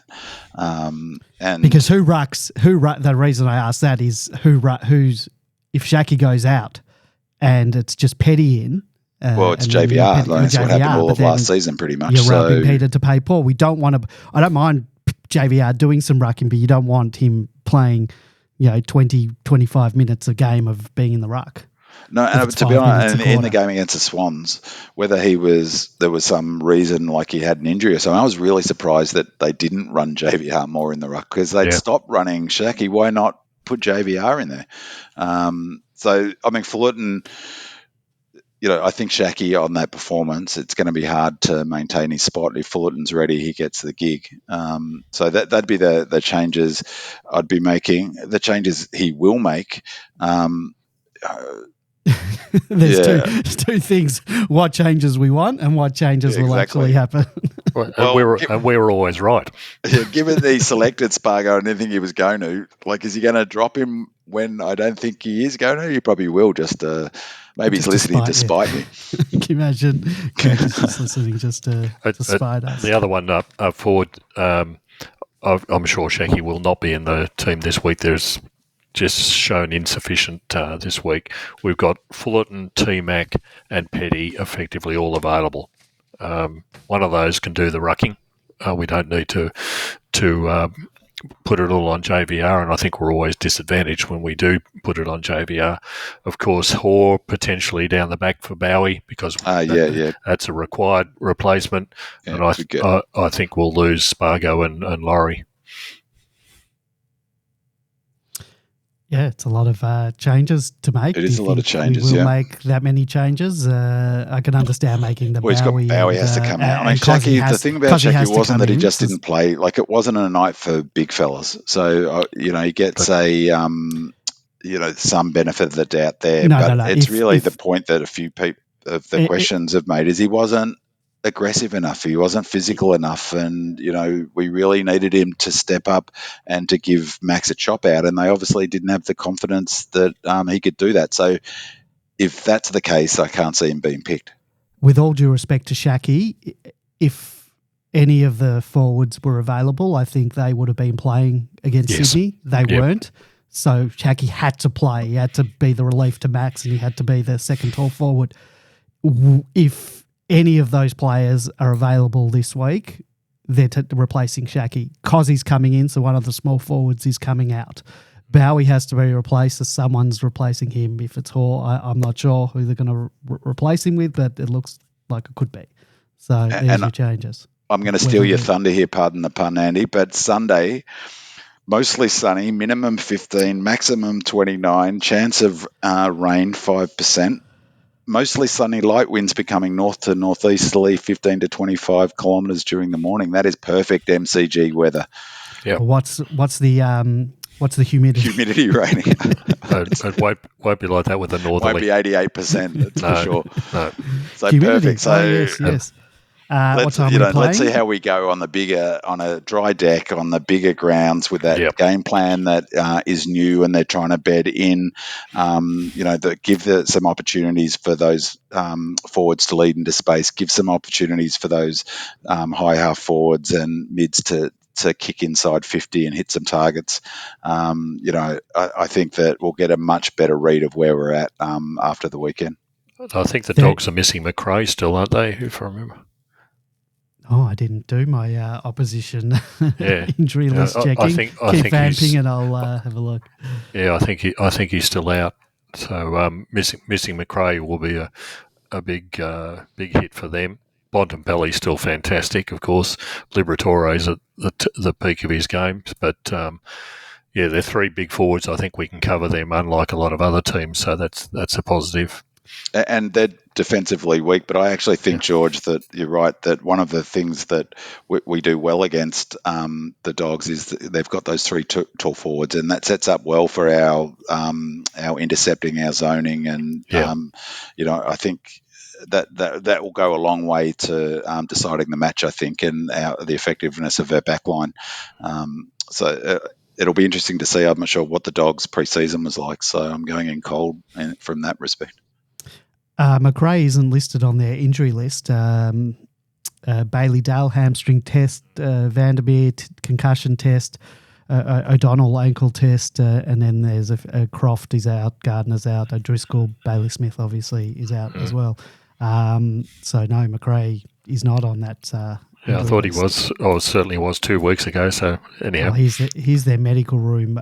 Bulldogs defender Bailey Dale will be a test ahead of the club's round 1 clash with Melbourne at the MCG on Sunday.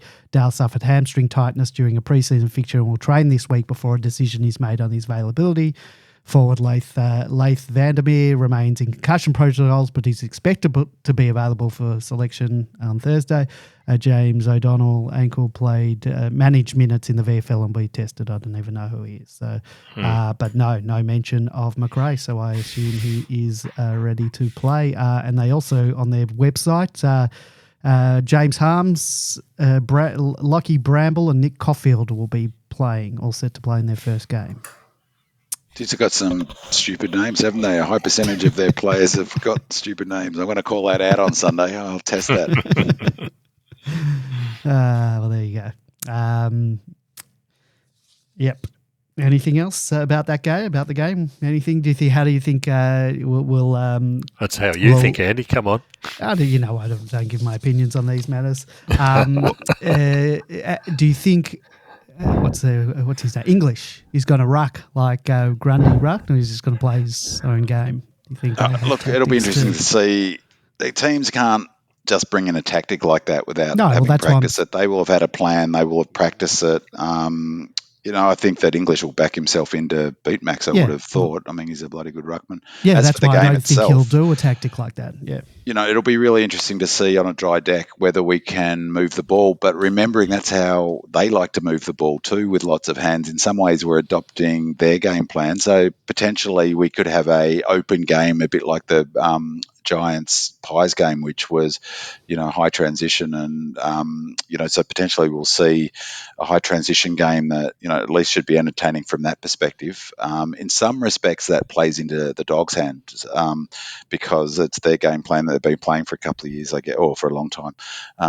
But I'm looking forward to watching hopefully a more entertaining game than the one that we sat through last week. Who's going to line up on their forwards? Who's going to cover a Ugle-Hagan? Who's going to take what's their forward's name? Always. Well, the advantage of bringing in Hoare, I think that's a good call. Is gives him the option. He could go with a Ugle-Hagan and do the job. So May on Norton. Yeah, May will take Norton. Yeah. And the other one they might slide down there is Darcy, but let's see whether they do or not. All right. Well, I think we're going to leave it there for tonight, boys. We'll be back in our regular scheduled time of Monday night next week. If you want to listen to the show live, then please head on over to demonland.com on Monday night at 8:30 p.m. to listen to us live. Thank you to our 5-star reviewer on Apple Podcast. That was Arthur in Canberra. Thank you to our voicemailers. Don't Make Me Angry. Noah from Brighton. He's had the upgrade. And Salty. And as always, your questions and comments are an integral part of the show. So thank you to our Demonland posters who submitted questions and comments. Thank you to Sid, Sam6172, Disco Stu, Bigfoot, El Diablo, Monocular, Red and Blue Rising, Willie, is it Wiley or Willie D? I don't know. Ross Millan, Binman, you get in the questionnaires and as a co-host. BW5111, Demon Jack 14, Dino Rover, The Jackson Fix, Singer, D Zephyr, GS77, Smurf, Doug Reamer, The Chief, Nairobi Demon, Pingu, Roosted Far, Flower Magic, and Kong Wacker. And thank you to my co-hosts George and B-Man. And thank you to you, our loyal listeners. Don't forget to leave us a 5-star review and a comment on Apple Podcasts or wherever you get your podcast from, and we'll read it out on next week's show. See you next week. Go Demons. Go Red Leggers.